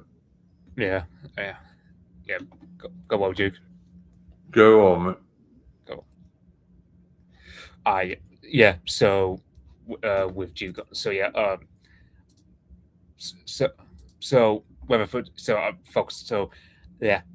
So this guy in this photo here is a guy called Sato Tetsutaro, who he becomes a major naval theorist in the 1920s, and the main thing he promotes is that the Japanese Navy must be at least it must be at least 70% of the US Navy strength, because the rationale is, well, we can't outbuild America, but if we get if we're at least 2/3 their strength in tonnage, for example, we're able to potentially beat them in a war, because you got to factor the Panama Canal, while it was built, it's not wide enough for battleships and aircraft carriers.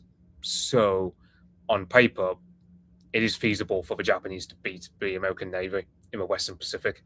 And this is where, going off especially what happened with Tsushima, the Japanese also have a sense of what they call Kantai Kessen, which is all about the decisive battle. Everything hinges upon the one battle that knocks out the enemy for good. Now, as we'll go into later, especially the Pacific War, it's flawed, because while China and Japan were able to be knocked out by the decisive battle, that was because they had internal tensions that were boiling over once you get a major conflict that goes sideways for them. With America, you can't really do that because California, for example, the closest part of the mainland, is too far away for the Japanese Navy to operate. And there's no feasible way for the Japanese to really hurt the Americans except to do a naval defeat. But they can always come at you with more. They've got more material to work with, more factories, more shipyards. not this particular moment in time in terms of the early 1920s, where the Japanese are building ships at a generous ratio, not exactly outbuilding the Americans, but they're building at a comfortable pace. But nevertheless, it's a comfortable arms race for the Japanese, but they still feel that they have to sign the Washington Naval Treaty because they don't feel they can outcompete the Americans, who are building just enough ships to otherwise cancel out the Japanese doctrine of needing at least 70% parity with the Americans. So yeah, as mentioned, yeah, you have a lot of investment into naval aviation because Sato Tetsutaro, it's not just himself, but also a protege of his is Isoko Yamamoto.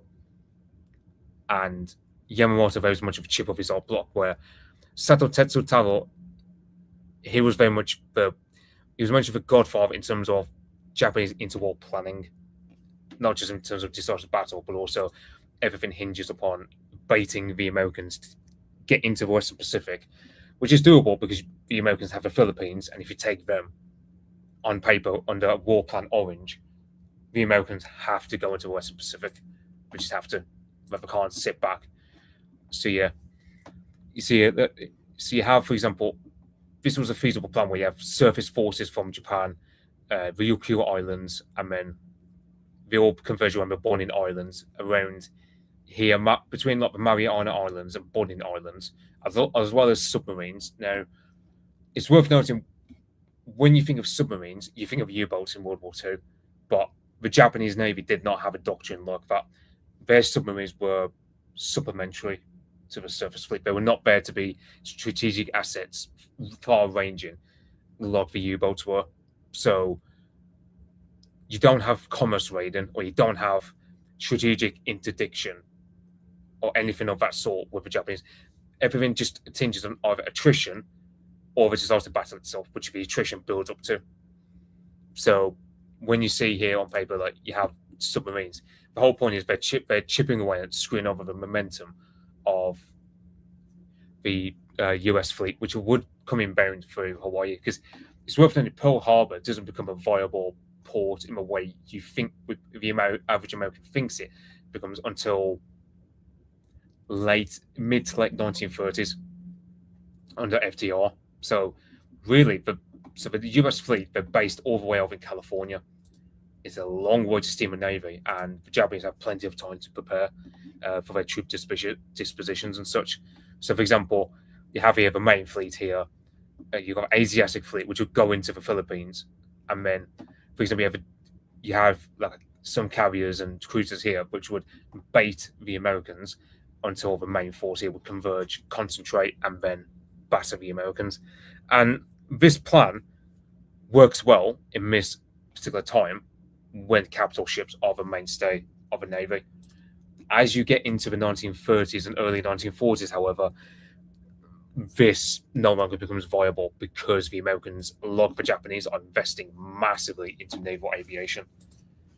So yeah, and you have these Japanese mandates. So for example, areas like Saipan, Caroline Islands, they're all north of the equator, basically. Because a lot of these islands were governed by the Germans, and they were taken by the Japanese, and they were awarded to the Japanese, while islands south, for example, northern New Guinea here, originally was German before it got taken by the Australians and given to them as a League of Nations mandate, for example. So this is where the Japanese, they have a good ace up their sleeve, so to speak. They've got plenty of way stations, which Yamamoto and his mentor Tetsutaro suggested building these up massively as, for example, building what eventually becomes radar. I mean, the Japanese sense of radar is very rudimentary in this particular time, let alone in World War II as well, because the Japanese do not leverage their technical personnel as well as the Americans do.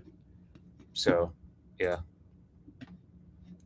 As mentioned before, the Japanese and American Navy, they both have a naval arms race. So, for example, I said earlier it was 5 American ships to every one the Japanese build.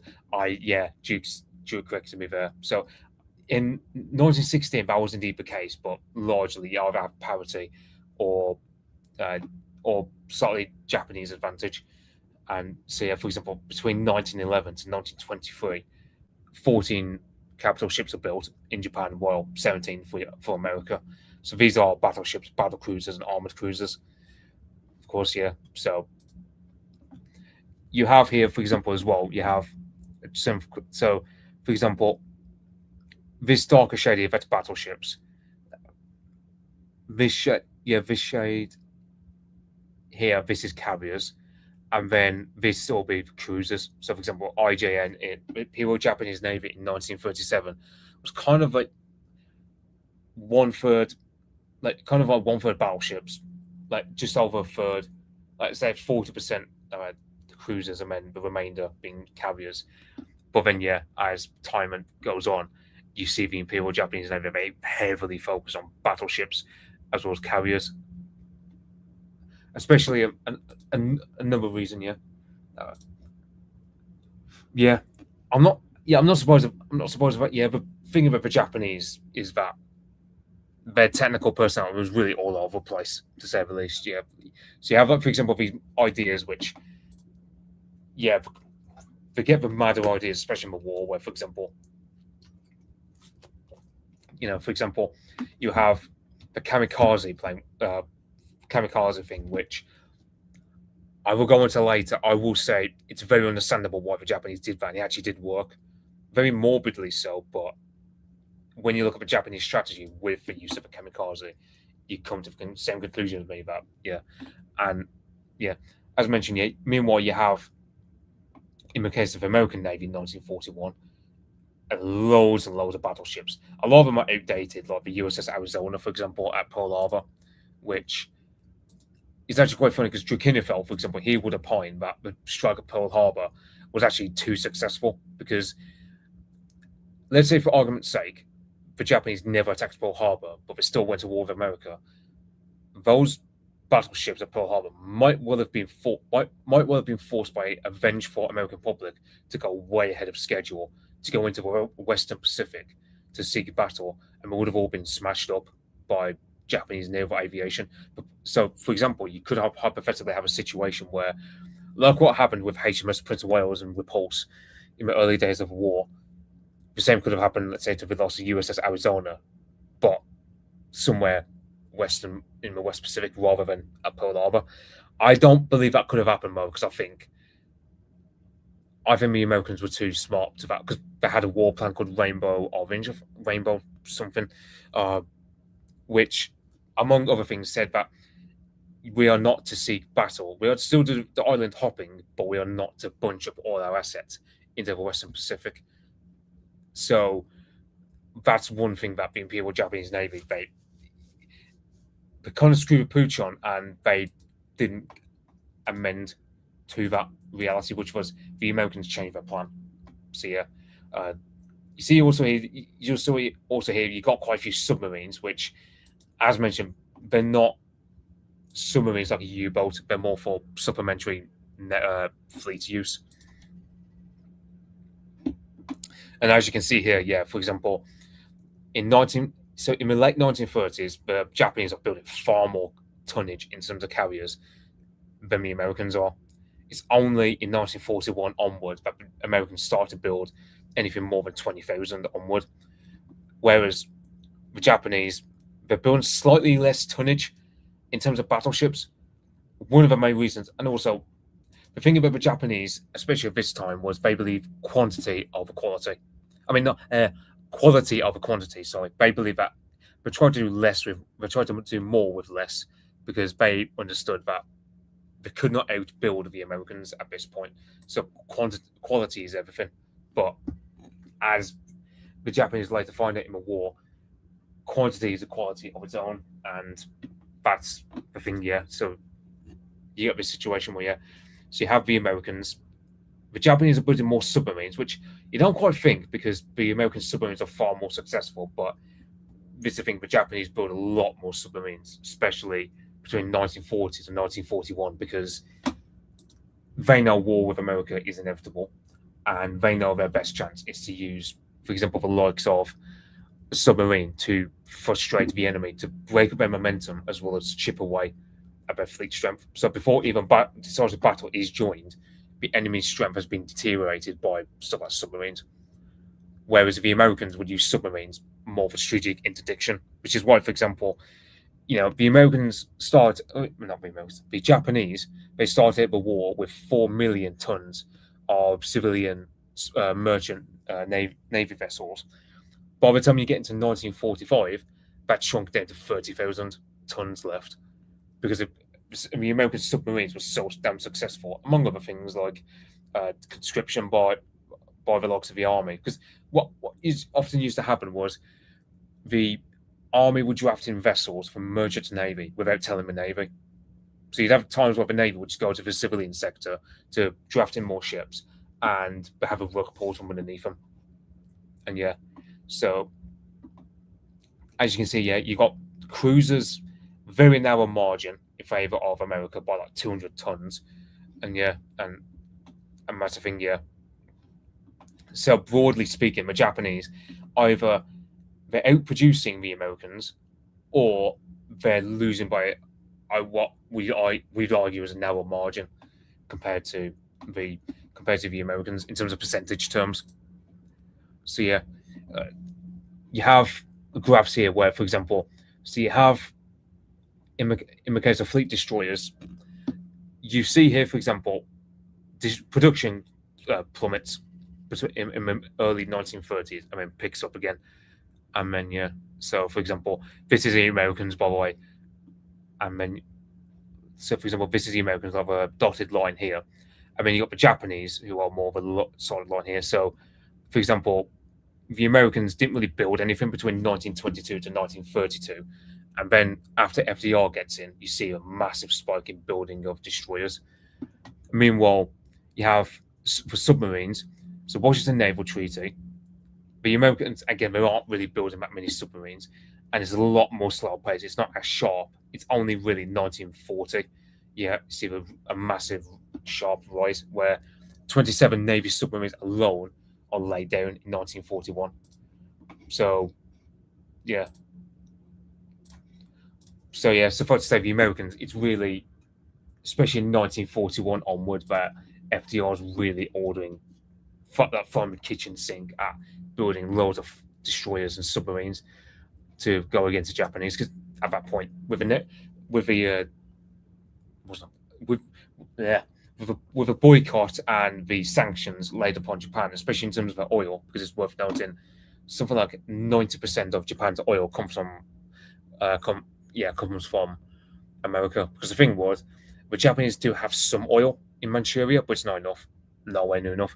And the transition to oil from coal, because the Japanese coal was poor quality, it's low quality bituminous fuel, which meant that it tossed up really thick smoke clouds, which obscured sight, and it was just horrible to breathe in. So the Japanese were very quick to jettison coal-fueled ships. So you see here manpower. So, for example, by the time you're getting into, so for example, 1928, you have just over 80,000 in the Imperial Japanese Navy altogether. Of whom, a tenth are officers, and the rest being NCOs and men. By the time you get to 1940, it's catapulted all the way over to 223,000, and then it's nearly doubled to over 400,000 to 400,000 and 429,000. Tongue tie. So the Japanese are also really from the kitchen sink of building up their navy and drafting in more men, which this is a thing, where they're having to compete with the navy. I mean, compete with the army, and it's a massive ball ache for them for obvious reasons. So as you get, this is the naval hierarchy you get, especially in World War II. I said where you have the Supreme War Council, Imperial Liaison Conference, you got Imperial General Headquarters, so with the Navy Division and General Staff, and you got Commander-in-Chief, Combined Fleets, etc. You've got the Naval Forces in China, which are a separate thing from a combined fleet, and you've also got naval bases and strategic ports and guard districts, and especially in World War II, they do bring up coastal defense ships, but really it's quite a bit iffy. for the Japanese, yeah. And as you can see, this is a sort of disposition that have a decisive battle. So you have the enemy rear guard here, enemy advanced force. So you have the Japanese rear guard, which would be here, shooting up enemy rear guard. The main force would be behind rear guard and advanced force, the vanguard, while the Japanese would shadow it, with their vanguard being particularly the strongest to knock out the enemy advanced force, forcing their forcing their main force to have a steam upwards, or they'll possibly jettison the battle and be massively demoralized. And maybe like sort of 10,000 meters at a 45-degree angle between the lead ships of the main body and the lead ships of the vanguard. So yeah, and you'd also have torpedo cruisers trailing behind the vanguard just in case. Let's say, for example, an enemy battleship tries to go up, but torpedo cruisers come in and torpedo such a battleship, for example. And you also have destroyer flotillas also being between the cruisers and the battleships to provide good cover, because a lot of these battleships, they really don't have a solid sense of anti-aircraft cover. You know, for aviation, you know, they also need to. The AA guns just aren't good enough, especially in the case of a Yamato and Musashi. They do have some, but especially with armored cruisers, they don't really have good AA cover. So that's why they need destroyers. So between 1910 and 1925, it was planned around south of Okinawa for the decisive battle. Then it was planned around the Bonin Islands in the late 1920s. Then in the 1930s and 40s, it was planned somewhere around the Mariana Islands, and then, of course, there is a decisive battle that happens here, which Americans will know as the Great Marianas Turkey Shoot, because it really was just a matter of because at the start of World War II, the Japanese only had something like 800 well-trained pilots. So the Japanese, they really could not afford a long-term war, and also because of the way that the oil boycott and whatnot affected them, they only had like a few years of actual war to go through. Otherwise, they'd run out. And that's the thing; they were accounting for the Dutch East Indies being taken but they also accounted for stuff like sabotage, which was going to happen in the same way that, for example, Belgium sabotaged their own country when the Germans were invaded. So that's the way it works, yeah. So, and then eventually they moved over to south of Wake, nearby the Marshall Islands, was planned to be where the decisive battle was. There was a battle around here, and it wasn't nowhere near as decisive as the Japanese thought it would be. And the Japanese, suffice to say, they had to learn their lessons the hard way. But put simply, it just wasn't doable to win the decisive battle after all, because put simply, the Americans can just come at them with more and more men and more material, especially after Pearl Harbor, the way it went. So as you can see, you have a Washington Naval Treaty where heavy cruiser with 8-inch guns, it kind of flatlines, and then it picks up again in the mid-1920s onward for the Japanese. Flatlines again for a period of nearly 10 years, and then picks up again in the late 1930s, with especially the Mogami and Tone classes with 6 to 8-inch guns coming in, especially after the expiration of naval treaties in 1936. And then it flatlines again. Whereas the Americans, they kind of pick up, and they're building lots of heavy cruisers. I mean, it's kind of steadily going up. It's not like a roller coaster as it seems to be with the Japanese in terms of construction, where it's just rather steady. Whereas the Americans are building like throwing a kitchen sink at it, especially in the early 1930s under Roosevelt, as well as Hoover before him. I mean, light cruisers with 5 to 6-inch guns. So again, you see the Japanese being largely steady, have a massive upswing, go down, and then slowly pick up a bit. Whereas the Americans, it's largely flat, like zero for them. But then 1933 comes along, and they start building loads of light cruisers. Flatline for a bit around 8 or 9 in the late 1930s. I mean, 1940 comes along, and they shoot up to producing 25 light cruisers a year. As for the Japanese, like what I mentioned with the Napoleonic War stream with Duke, a few months back about Britain and Napoleonic Wars, you do have private yards versus navy yards or state-run dockyards. So 1937, it's fairly balanced between private and state. Then you get 1938, it's mostly, I'd say 60 to 70% private. Again, it's similar margin of just over half for private again. I mean, yeah, you see here massive up spike in 1940, where the private shipyards are really picking up a slack. They're producing over half, and then yeah, and you see the proportion really falls way down. They're not producing as much as they did in 1940, but you notice the private shipyards have to pick up a slack a lot more than the state run dockyards are having to do in the late 1930s, early 1940s for Japan. As mentioned for the carriers, so Hoshio was like about 419 feet long. By the time you get to the big carriers like Shokaku and Zuikaku, you're talking 794. That's just under 800 feet long. And yeah, so that's what you see here.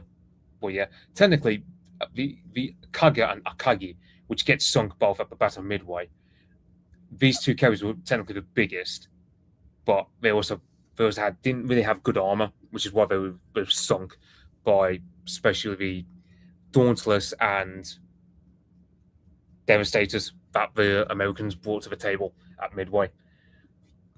So yeah, even though the torpedoes didn't work, the bombs that the Americans had, which are heavier ordnance than anything the Japanese could have in terms of carrier bomber dropped bombs, could deliver. Yeah. So this is where you see where the Japanese really are building quite big. It's kind of a bit like a roller coaster where, for example, 1931, they built a small aircraft carrier in terms of Ryujo, and then they're building back up to big. Not as big though as Akagi and Kaga, which, yeah, again, those were the two biggest, and they were also the ones that got sunk. Now, this is a long lance torpedo, which is 29.5 feet long in length. Top 93 torpedo, or long lance, as it would be called. And this was probably the best torpedo of the early phase of the Second World War. Probably the best torpedo because it was oxygen fueled, which the funny story was, so a Japanese naval delegation, they went over to Weymouth in England, where they thought the Royal Navy were working with oxygen fueled torpedoes, because with oxygen fueled, it means they can go on for longer and have a longer fuse and all the rest of it, and be more potent when they explode. Actually, we weren't, but the Japanese thought that we were, and that's why they developed eventually this. For reference, the US Mark 15 torpedo, which was built by, and this is the thing, the Japanese torpedoes were damn good and they were really swell in the earlier naval battles, whereas the American Mark 15 torpedo was built in Newport, Rhode Island by one single manufacturer, and they were crap. They would hit a ship, but they never exploded it. They would never explode upon contact with a ship, which is why, when you look at the Battle of Midway, the Devastators, I believe they were, that were launching with torpedoes, they suffered much heavier casualties than the dive bombers, because the torpedo bombers would come in, try and drop a payload, and the payload on from their torpedoes just wouldn't hit. They wouldn't explode on target. Whereas the bombs, which weighed around over twice the weight of ordnance the Japanese could bring to the table, meant that Japanese ships suffered fires, and because of their lackadaisical sense of armor, they sunk basically, and that's why Midway went the way it did. So yeah, before the A6M0, you have a Claude fighter, which is kind of like a precursor to the Zero. It had a really good performance, especially in China in 1937 and 1938 and 1939. However, the Imperial Japanese Navy felt they could do better. So this is where they come up with the A6M Type Zero. Otherwise, everyone knows it was Zero fighter plane, which was one of the most beautiful fighters that the Civil War, the Second World War produced. However, there were flaws because the armor was quite thin. They had to do it for maneuverability, and had no self-sealing fuel tanks. So if you shoot up the engine, the damn thing combusts into a massive fireball, which is why when you look up footage of aviation dogfights in the Pacific War, you often see, let's say, an American Wildcat or Hellcat go down, and it doesn't turn into a fireball; it just crashes into the sea after being shot down. Whereas the Japanese planes, they combust into a massive fireball and then crash down into the sea. Either way, the Japanese pilots get killed off, and this is why, by the time you get to 1944, all of the good Japanese pilots are dead. And this is why they have to stoop at the end to the kamikaze, because they can produce planes on the cheap and just drown them out, like just bring out loads and loads of Zero fighter planes, just hug them up with explosives and send them upon the American fleets. Now, I would say it worked because the Americans never invaded, because in 1945 alone, the kamikaze accounted for 36 American ships sunk, as well as another 360 damaged. Certainly damaged enough I had to go to port. So that's kind of how wild the kamikaze was as a factor. It really did do its job in terms of scaring off the Americans from ever invading Japan. Unfortunately, the Japanese did not account for the net atom bomb with Nagasaki and Hiroshima, so they had to learn that out the hard way. But the point still stands. The kamikaze, in terms of a stated Japanese objective of scaring off any potential invasion of Japan itself, it did actually work. But like with Pearl Harbor, you could argue it was too successful.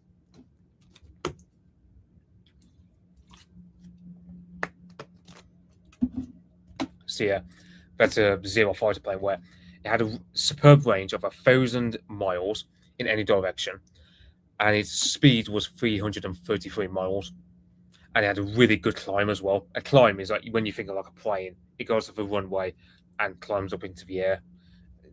The Zero was the best fighter plane for that. Meanwhile, in the Malayan campaign, where the Buffalo, Brewster Buffalo, was just absolute crap compared to the Zero, and that's why our Air Force, the Royal Air Force, Brewster Buffaloes, in the early phase of the war in Malaya, just got absolutely swiped by the Japanese fighters because they were just that superior. However, Jiro Horikoshi, there's actually a good Studio Ghibli film about the guy who designed the Zero fighter plane. I forget what it's called. I think it's something called Wind Changes or something like that. Something about the wind. But anyway, it came out in 2013, and I would recommend that film. If provided, of course, you're into Studio Ghibli, which, if you're not into sort of animated styles of film from Japan, it's not going to suit you. But it's a film where, the Airframe 707 aluminium color cup. Yeah, that's something new I learned. Yeah, because that's the thing. When you look at the Zero fighter plane, it's really maneuverable and really quite speedy. Yeah, so I'm not surprised that you still use it in engineering today, because it really was good quality production material, to say the least. Yeah, so thanks for that. Yeah, so that's the A6M0 to a T. It was really one of the superb fighter planes. Unfortunately, the Hellcat comes in and blows it out of the park, especially the Great Marianas Turkey shoot with the Battle of the Philippine Sea. So, I suppose, yeah. Now, this is a Type 99 Val, and this is one thing you notice about these Japanese planes, is the fact a lot of them have female names attached to them. So, Type 99 Val was a dive bomber, and the thing was, their maximum ordnance for a bomb was around 100 pounds. Well, not was it 100? Yeah, 100 pounds. Whereas 100 pounds of explosive. Whereas in the American case, at Midway, the average American dive bomber had 250 pounds of ordnance, which is why which is why at the Battle of Midway, you have the Admiral Nagumo. He's able to flick between dive bombers bombing with actual bombs versus torpedo bombers, because they can't use the bombs on ships because they're not effective enough. You can only use torpedoes on ships, whereas bombs you'd use for land-based installations. But the thing was, because of a fog of war, which screwed him over, where it didn't know whether a fleet coming in was either American or Japanese, it kept having to flicker between torpedoes and bombs. And that was a major design flaw the Japanese had in their naval aviation, was the fact that they could not flick. They could not.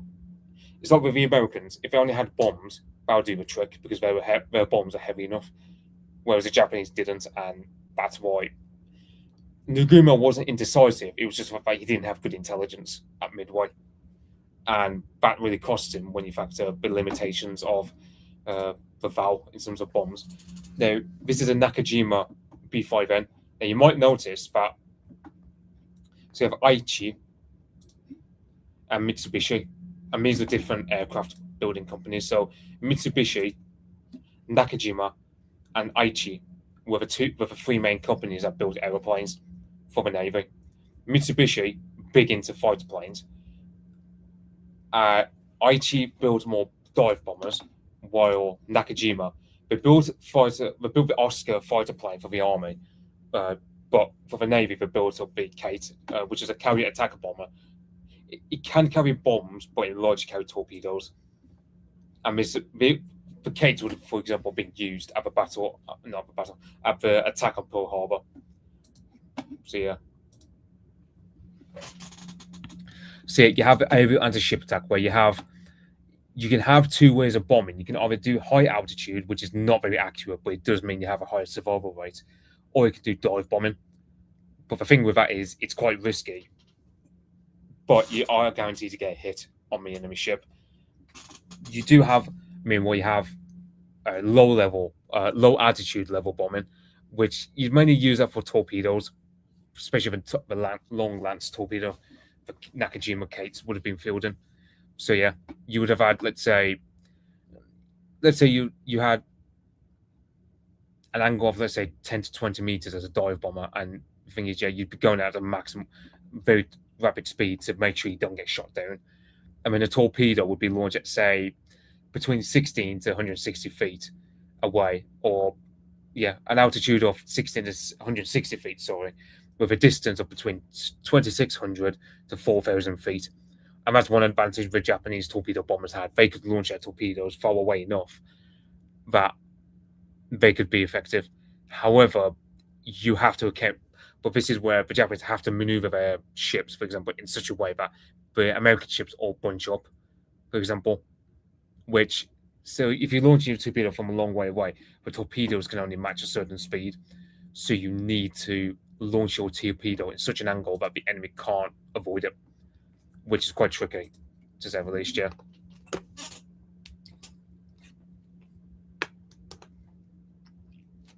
So yeah, now with the Japanese, they have what was called a box formation for their carriers.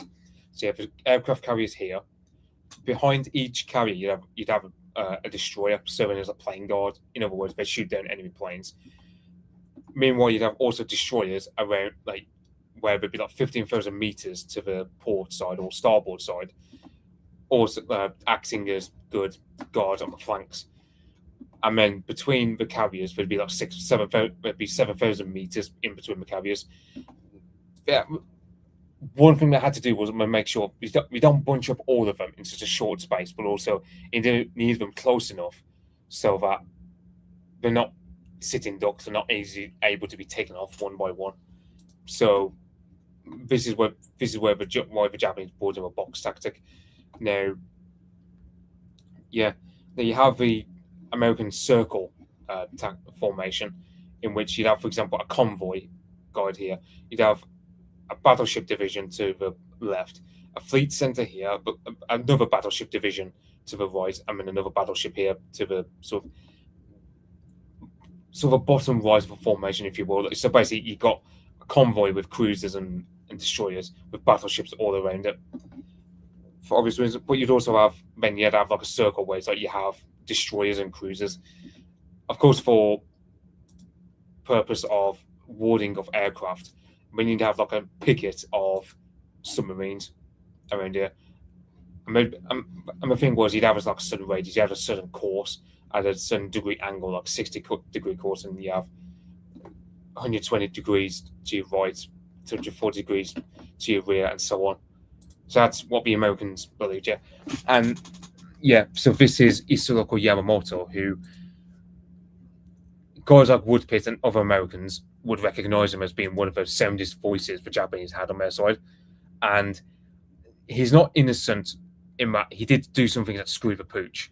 However, he was a solid voice. He was telling me, Japanese Navy, look, we can't afford a major war with America in the way that we're planning for it, because it's just not possible. So yeah, so this is what you call the Z tactic, where, for example, you have the enemy. So you might have the enemy arrayed here, almost like a kind of semicircular, but not quite. Kind of laid out in a line, but it's not 100% straight. Meanwhile, what you would have is you'd have along an axis of advance along here. It's kind of like a weird curve, I suppose you could say. Yeah, we have battleship divisions and cruisers bombard along the enemy, and maybe like a 28,000 meter or 31,000 meter distance away.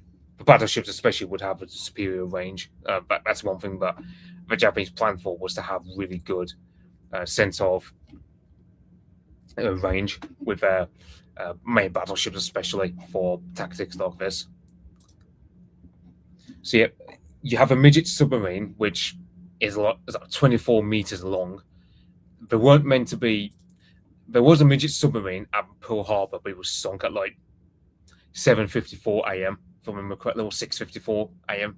Because and then Kimmel, he only gets notified of it like nearly half an hour later during a game of golf, famously. So yeah, that's the thing about the midget submarine, was at Pearl Harbor, you got detected and easily sunk here. I mean, you have like a seaplane tender, which you have like 3 midget submarines bunched up, ready to be dropped into the sea. And yeah,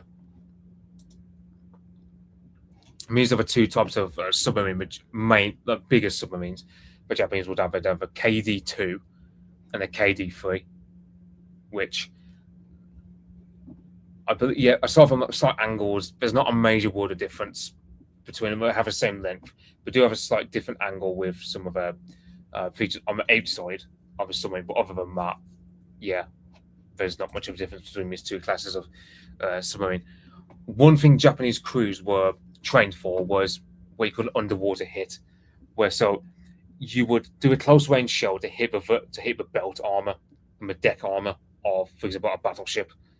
So, for example, you have a 17. You'd have like you had to achieve a certain angle.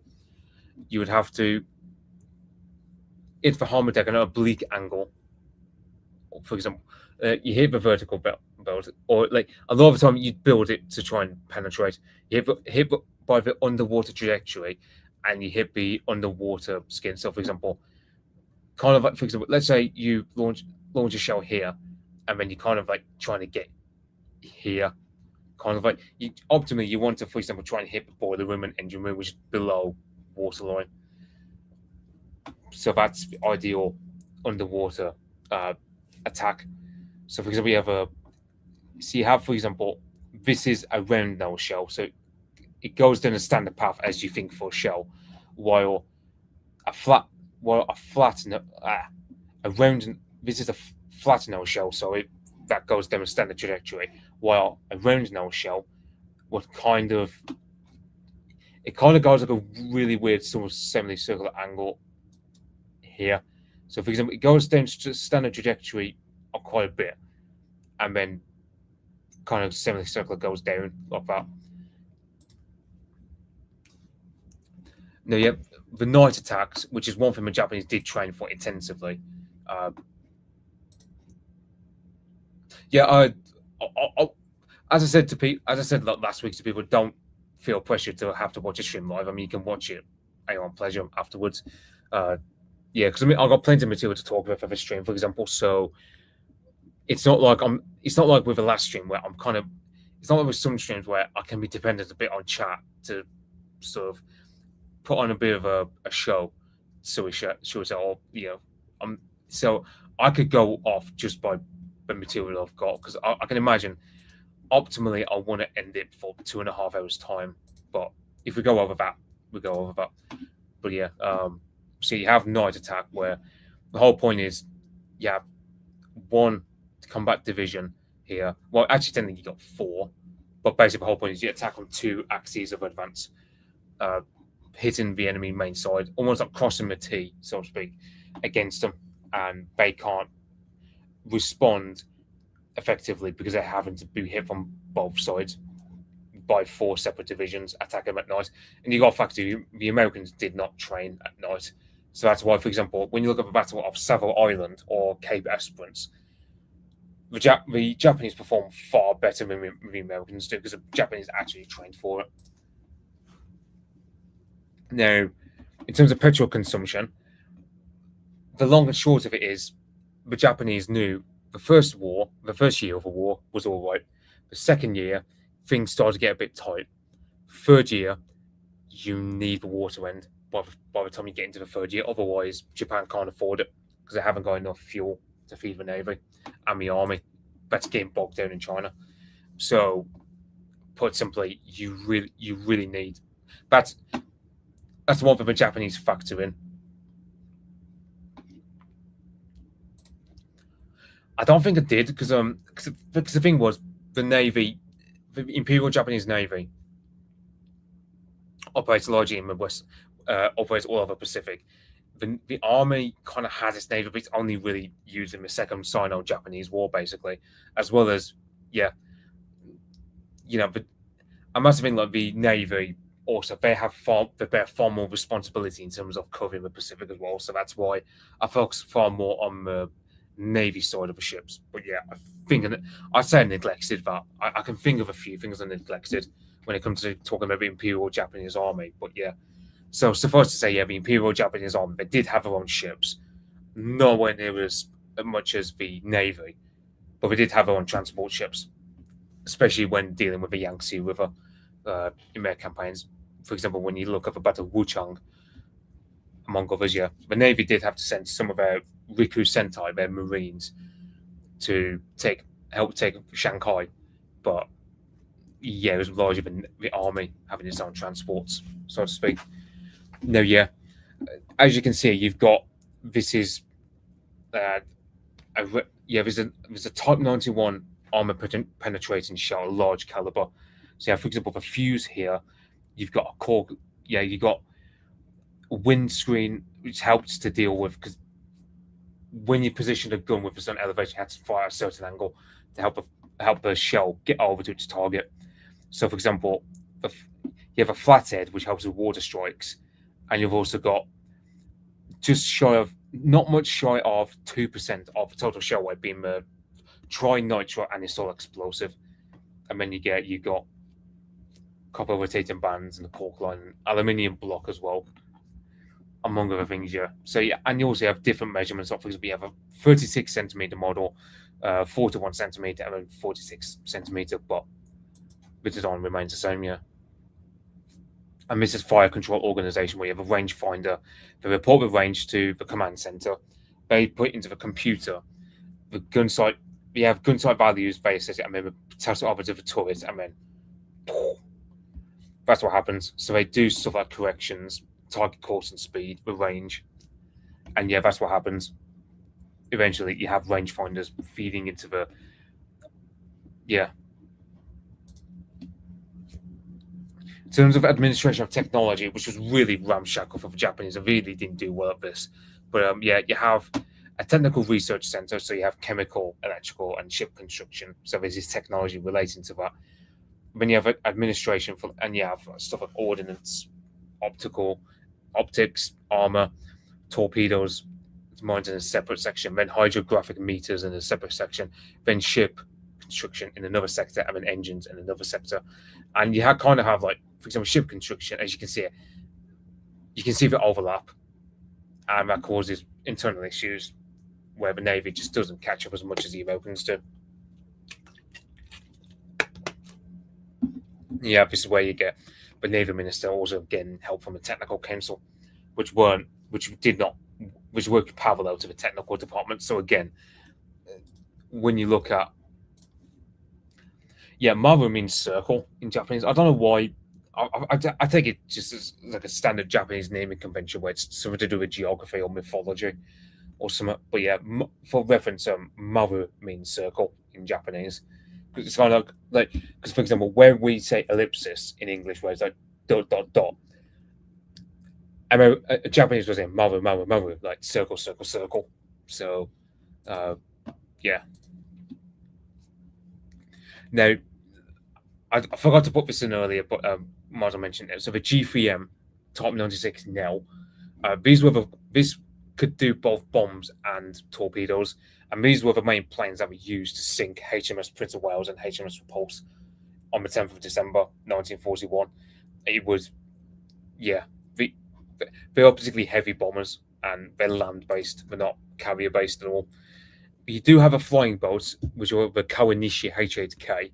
Kawanishi is also another aircraft manufacturing company, but they're not as big as, let's say, Mitsubishi. But yeah, they do the flying boats. And the thing was, the flying boats, they serve a similar use to the PBY at Catalina. Yeah. Yeah, I believe it. Yeah, they did definitely have their own destroyers. I don't know about submarines so much because, as mentioned earlier, but submarines on the Imperial Japanese Navy didn't really have a good doctrine, let alone what the Imperial Japanese Army must have felt. But yeah, basically, the Imperial Japanese Army had its own sort of naval fleet in the same way that the Imperial Japanese Navy had their own sense of army, either Riku Sentai or Marines, which is kind of like an army in and of itself when you look at its organization. So yeah, and they would, and you have a Riku Sentai. I mean, for example, they were tasked, for example, taking Shanghai alongside the army, but inter-service rivalry screws them over basically. So yeah, the flying boat, they could use it. Could have used it for reconnaissance. However, the Navy just neglected reconnaissance in favor of just constant attack, which really screwed them up. For example, had they used these for proper reconnaissance at Midway, the battle goes a different way. Had they had proper reconnaissance, but we neglected that for years leading up to it. So this is a guy called Inoue Shigeyoshi, who he's of a school of Isoko Yamamoto's frame of mind, where he says he believes that the super battleships of Yamato and Musashi were just white elephants. He didn't believe they were useful enough. Like, he believed they were white elephants, but cost more than would otherwise be useful, and he wanted more carrier ships. He wanted more carriers and more naval aviation focus. And yeah, he does actually command in battles like Coral Sea, but he gets removed by Yamamoto because he was deemed not aggressive enough. Although he does get sent off to an educational institute to train up officers, so he's not completely wiped out. Yeah, and that's the thing. Like, this is one thing where so, as mentioned earlier, at the start of the war for Japan, they had 4 million civilian tons in merchant navy tonnage. By the end of the war, by the time you get to 1945, sorry, not the end of the war, by the time you get to 1945, it's gone from 4 million to 30,000 tons. Because both the Navy and the Army would just poach off the civilian sector, but didn't have enough to supply their own needs. And the Army and Navy just they never communicated. But they just never talked to one another. Like, for example, it took a while for the Army to realise Midway was a lost battle. It took them a while for them to find out because the Navy just didn't talk to them. And yeah, the inter-service rivalry really was cancerous towards Japan's war effort. So yeah, here you can see the Yamato, where you got 3 loads of 18-inch guns, which, yeah, they can, like, you could, yeah, for example, I mean, armor was so thick, you could drop, there's a 100-pound bomb from 1,000 meters, at a speed of 1,000 meters a second onto this ship, and it would not sink. But it was vulnerable, especially for bow and stern, with as far as torpedoes were concerned. And that was a design flaw. That screwed over Yamato and Musashi. So that's what really screwed the pooch with these 2 super battleships. I think what the Japanese should have done was should have had another 200 planes.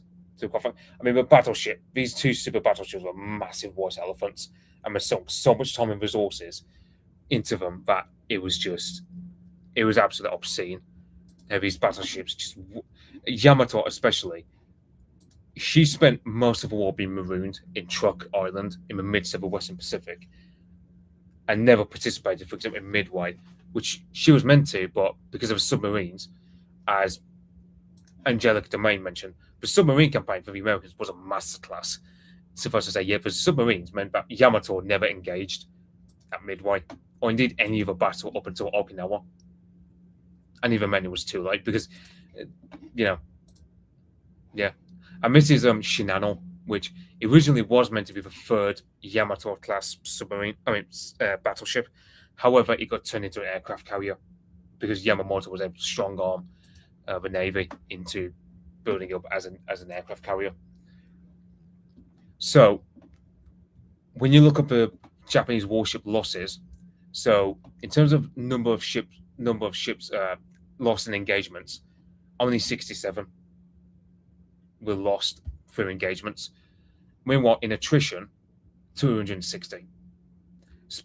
Over half of them were submarines lost in attrition because they weren't greatly designed, really. It's not like the U-boats that had a sense of, even when they weren't comfortable, but they still were better designed than the Japanese submarines. And they were, And for example, you have battleship Mutsu, which was lost in an explosion in 1943, which isn't included when it comes to battleships lost by attrition or whatever. So yeah, as you can see, you got 5 battleships, equal number of battleships lost in engagements as attrition. Fleet carriers will lose 13 in engagements, especially on battles like Midway, Coral Sea, Leyte Gulf, Philippine Sea, etc. While they lose only 4 in attrition. Light carriers, they lose 4 in attrition, but don't surrender any at the end of the war. And as you can see, destroyers, they lose nearly 2/3 of their destroyers in their attrition.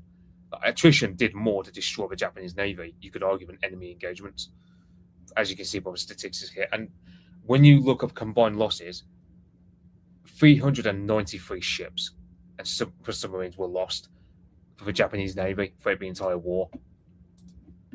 Yeah, so, yeah. Now, when I say coastal defense ship, as mentioned earlier, about the Japanese using World War II, this is what we're talking about. It's kind of like a destroyer, but not really. It's only really hugs along the coast. And they weren't really effective because, well, they never had to be tested.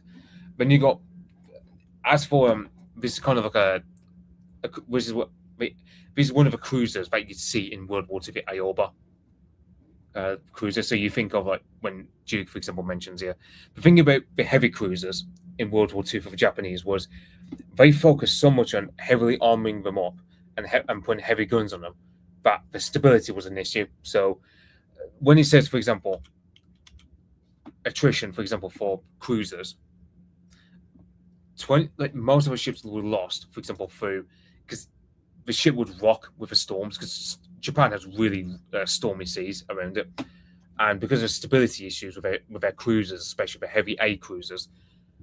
Basically, so for example, when you think of like a woman with a boob job who has such big boobs, it damages her sense of stability or sense of balance when she's trying to walk down the road.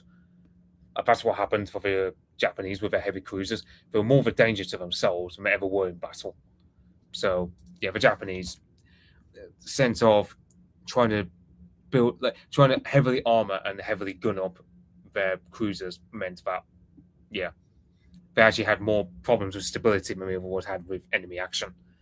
And also, a couple of torpedoes, well aimed, would easily just sink it as well.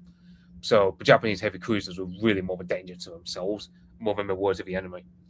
And and this is a Fubuki class destroyer, which again is another type of destroyer you'd see used in the war, where you have like 5 to 6 inch guns. Well, 4 inch, I should say, because 5 to 6 inch would be more light cruisers. And so this is like I think this was a postcard where you see, like, for example, you see the Emily seaplanes up here. You've got biplanes up here. You've got super battleships and you've got aircraft carriers. And this is a Japanese ukiyo-e illustration of the Battle of Tsushima, where you've got the Japanese Navy sailing off. Meanwhile, the Japanese, this is meant to be Roger Svensky, I think, is on his ship, and he's looking particularly perturbed. This painting was already used earlier for the Battle of Tsushima, and then this is another sort of illustration of the different classes of ship you would have seen in the Japanese Navy, especially by the time of World War II. So as mentioned earlier, the US submarine campaign was such a masterclass, in part because the Japanese completely neglected trying to learn anything about submarines in terms of anti-ASW tactics. They didn't bother learning because the closest thing they had to running with those was a U-boat in World War One, and the closest thing they had to a ship loss was the Sokoki destroyer in the Mediterranean that didn't even sink from a U-boat. So the Japanese, they really learned out of the hard way how much submarines were a massive pain in the arse on a strategic level. Because technically, there are two types of submarine that were used in the Pacific War. Fleet submarines, which is what the Japanese were working with. The point is, they act as accessories alongside cruisers, destroyers, carriers, and battleships to whittle down the enemy. While patrol submarines, which is what the Americans use, especially north of the Philippines, to sink all of these sink all these troop transports and fuel transports, means that even when the Japanese took over the Dutch East Indies, it was ineffectual. They couldn't get any oil from Indonesia all the way back to Japan because the American submarines were just so damn effective in interdicting their supply lanes. And that's the thing, it's quite ironic that the Japanese completely neglected defending their sea lanes, considering they're an island nation. But as mentioned, they never had to deal with that threat until World War II. And they just couldn't learn it in time. They didn't have a good countermeasure. So that's why the American submarines were so damn potent. Yeah. So, if that's the story of the Imperial Japanese Navy, I might to get a mind of how screwed over the Japanese were in terms of trying to outproduce the Americans. So the Japanese had the Americans had a $68 billion national income as in terms of their budget, of which only 1.5% of that $68 billion was actually being spent on defense. Whereas the Japanese had a budget of $4 billion. So that's something like what? So in other words, the American budget is 17 times higher than that of the Japanese. And not to mention, 28% of the Japanese budget was spent on the Navy. Meanwhile, in terms of steel, which is a main element you need to produce a Navy, so the Japanese, for example, they would produce around 7.5 metric tons a year of steel, 7.5 million tons a year. The Americans, however, they produce nearly 10 times that at 61 million. So you understand why the Americans were able to outproduce the Japanese and why the Japanese knew they could not afford a long-term war. Now, Yamamoto, he did criticize the Kantai Kessen strategy because he said, the first criticism he said was the wait and react strategy that was built into the Japanese frame of mind was, well, you give up all initiative to the Americans. So, and why should the American Navy play to the tune of the Japanese? When they don't do that, the Japanese are stuck. They have no plan B when the American Navy does not do what the Japanese predict they would do. So the Rainbow Plan that the Americans come up with to replace War Plan Orange completely shelves whatever possibility the Japanese had of a decisive battle against the American Navy, because the Americans know to disperse their assets more rather than concentrate into a decisive battle, which the Japanese were looking for. So, secondly, it's no longer a matter of massive ships and speed that wins you a naval battle, but rather naval aviation, which is why Yamamoto famously said he would sooner scrap Yamato and Musashi to get 200 extra planes to the IJN, which would have done wonders for battles on Midway or the Coral Sea. But the Japanese didn't learn from their lessons dealing with the Americans. They had to learn it the hard way. And also, the Pacific War, eventually, it wouldn't be between two fleets in a Gunja in deep water like Tsushima was for Japanese and Russians, but rather it'd be all about taking island hopping bases. So, for example, the Japanese, they built their naval bases in the mid-Pacific, but the thing was they were built using low-quality slave labor from Korea mainly, and they didn't do particularly well because they just weren't motivated.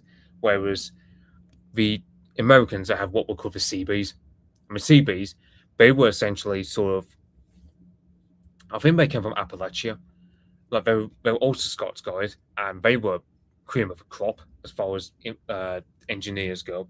They really built up great infrastructure for every time the Americans went around island hopping. So it was talked. It was like night and day between the Japanese in terms of logistics and what the Americans had to offer in terms of logistics, among other factors. But really, yeah, the Japanese just neglected everything they needed to win the war. And yeah, suffice to say, there was no way the Japanese could win the war based on so many factors, as aforementioned. Yeah. So another problem you had was there's a great unevenness of industrial progress, like process in Japan. So, for example, when the prototype of a Mitsubishi Zero was experimented on in Nagoya, it then had to be transported to the flight test up further north in the country in Gifu Prefecture. Now, we couldn't transport that by railway because there was no direct railway from Nagoya all the way over to Gifu. It had to be transported from Nagoya to Gifu by ox cart.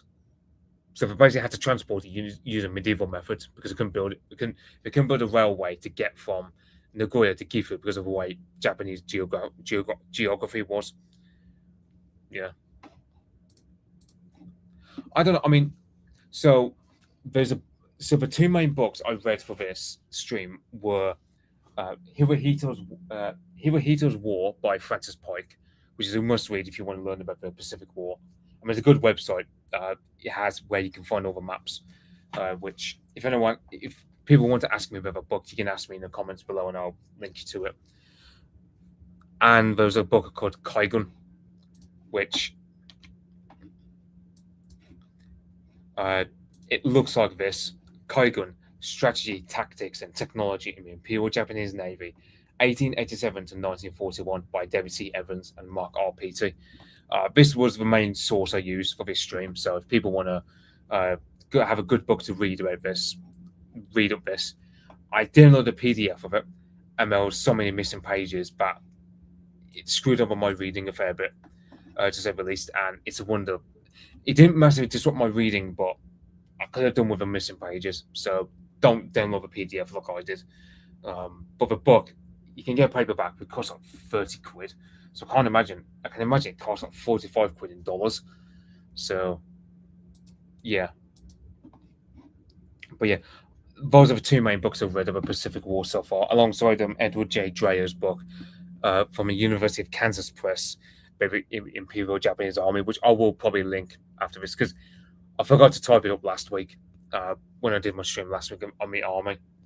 So yeah, I would say though Jukinifel and I forget the other guy, Duke linked me, but I'll post a link after the stream is done for Jukinifel and the other guy who did, I think it was Naval History Visualized, I think it was, because he does a lot of work on there.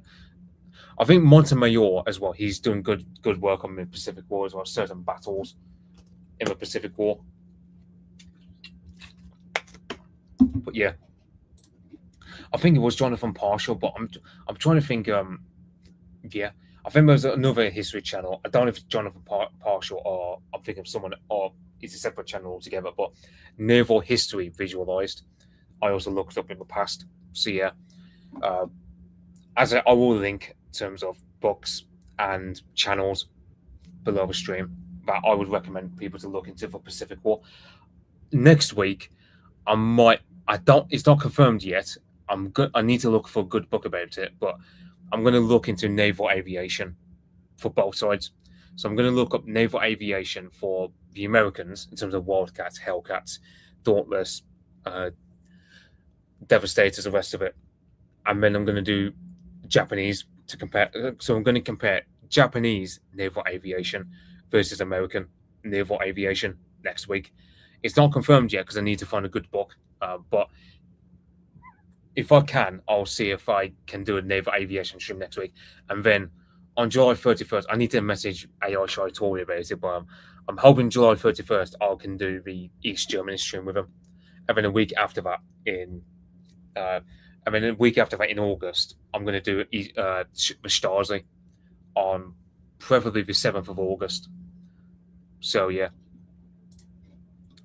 I'll look to see if I can find a good, because that book, as mentioned, the Kaigun book, it's around 600 pages. I read that in the space of 5 days, so my reading pace is really good. I'm also reading the Odyssey translation of it from 1946, so my reading rate is going back to normal now after the World Cup is over. So yeah, so I should be back into the nick of reading once more. And if anyone's got any good books for naval aviation about Pacific War, you can drop it as a comment below. But I'm going to look on Z Library and see what books I can find, because I'm relying largely on PDFs and downloading them and reading, because my pace of reading is really good and I can easily highlight quotes when needed. So yeah, I probably will post it on Monday. I'm going to look for books in the weekend about naval aviation. I'm hopefully I'm going to do that next week.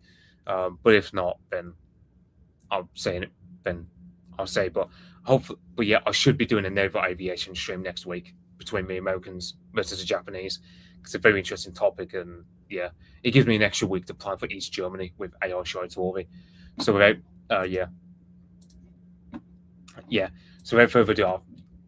further ado, that's the stream ended, and I should see people next week for that naval aviation stream.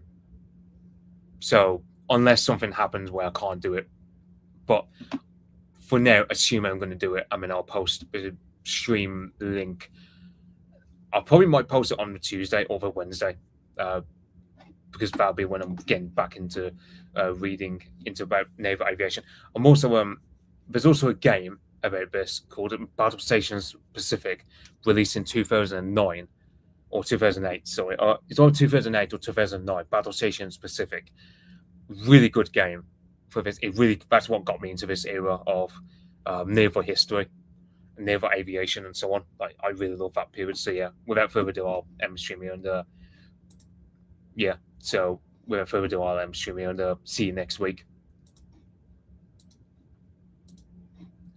Go well.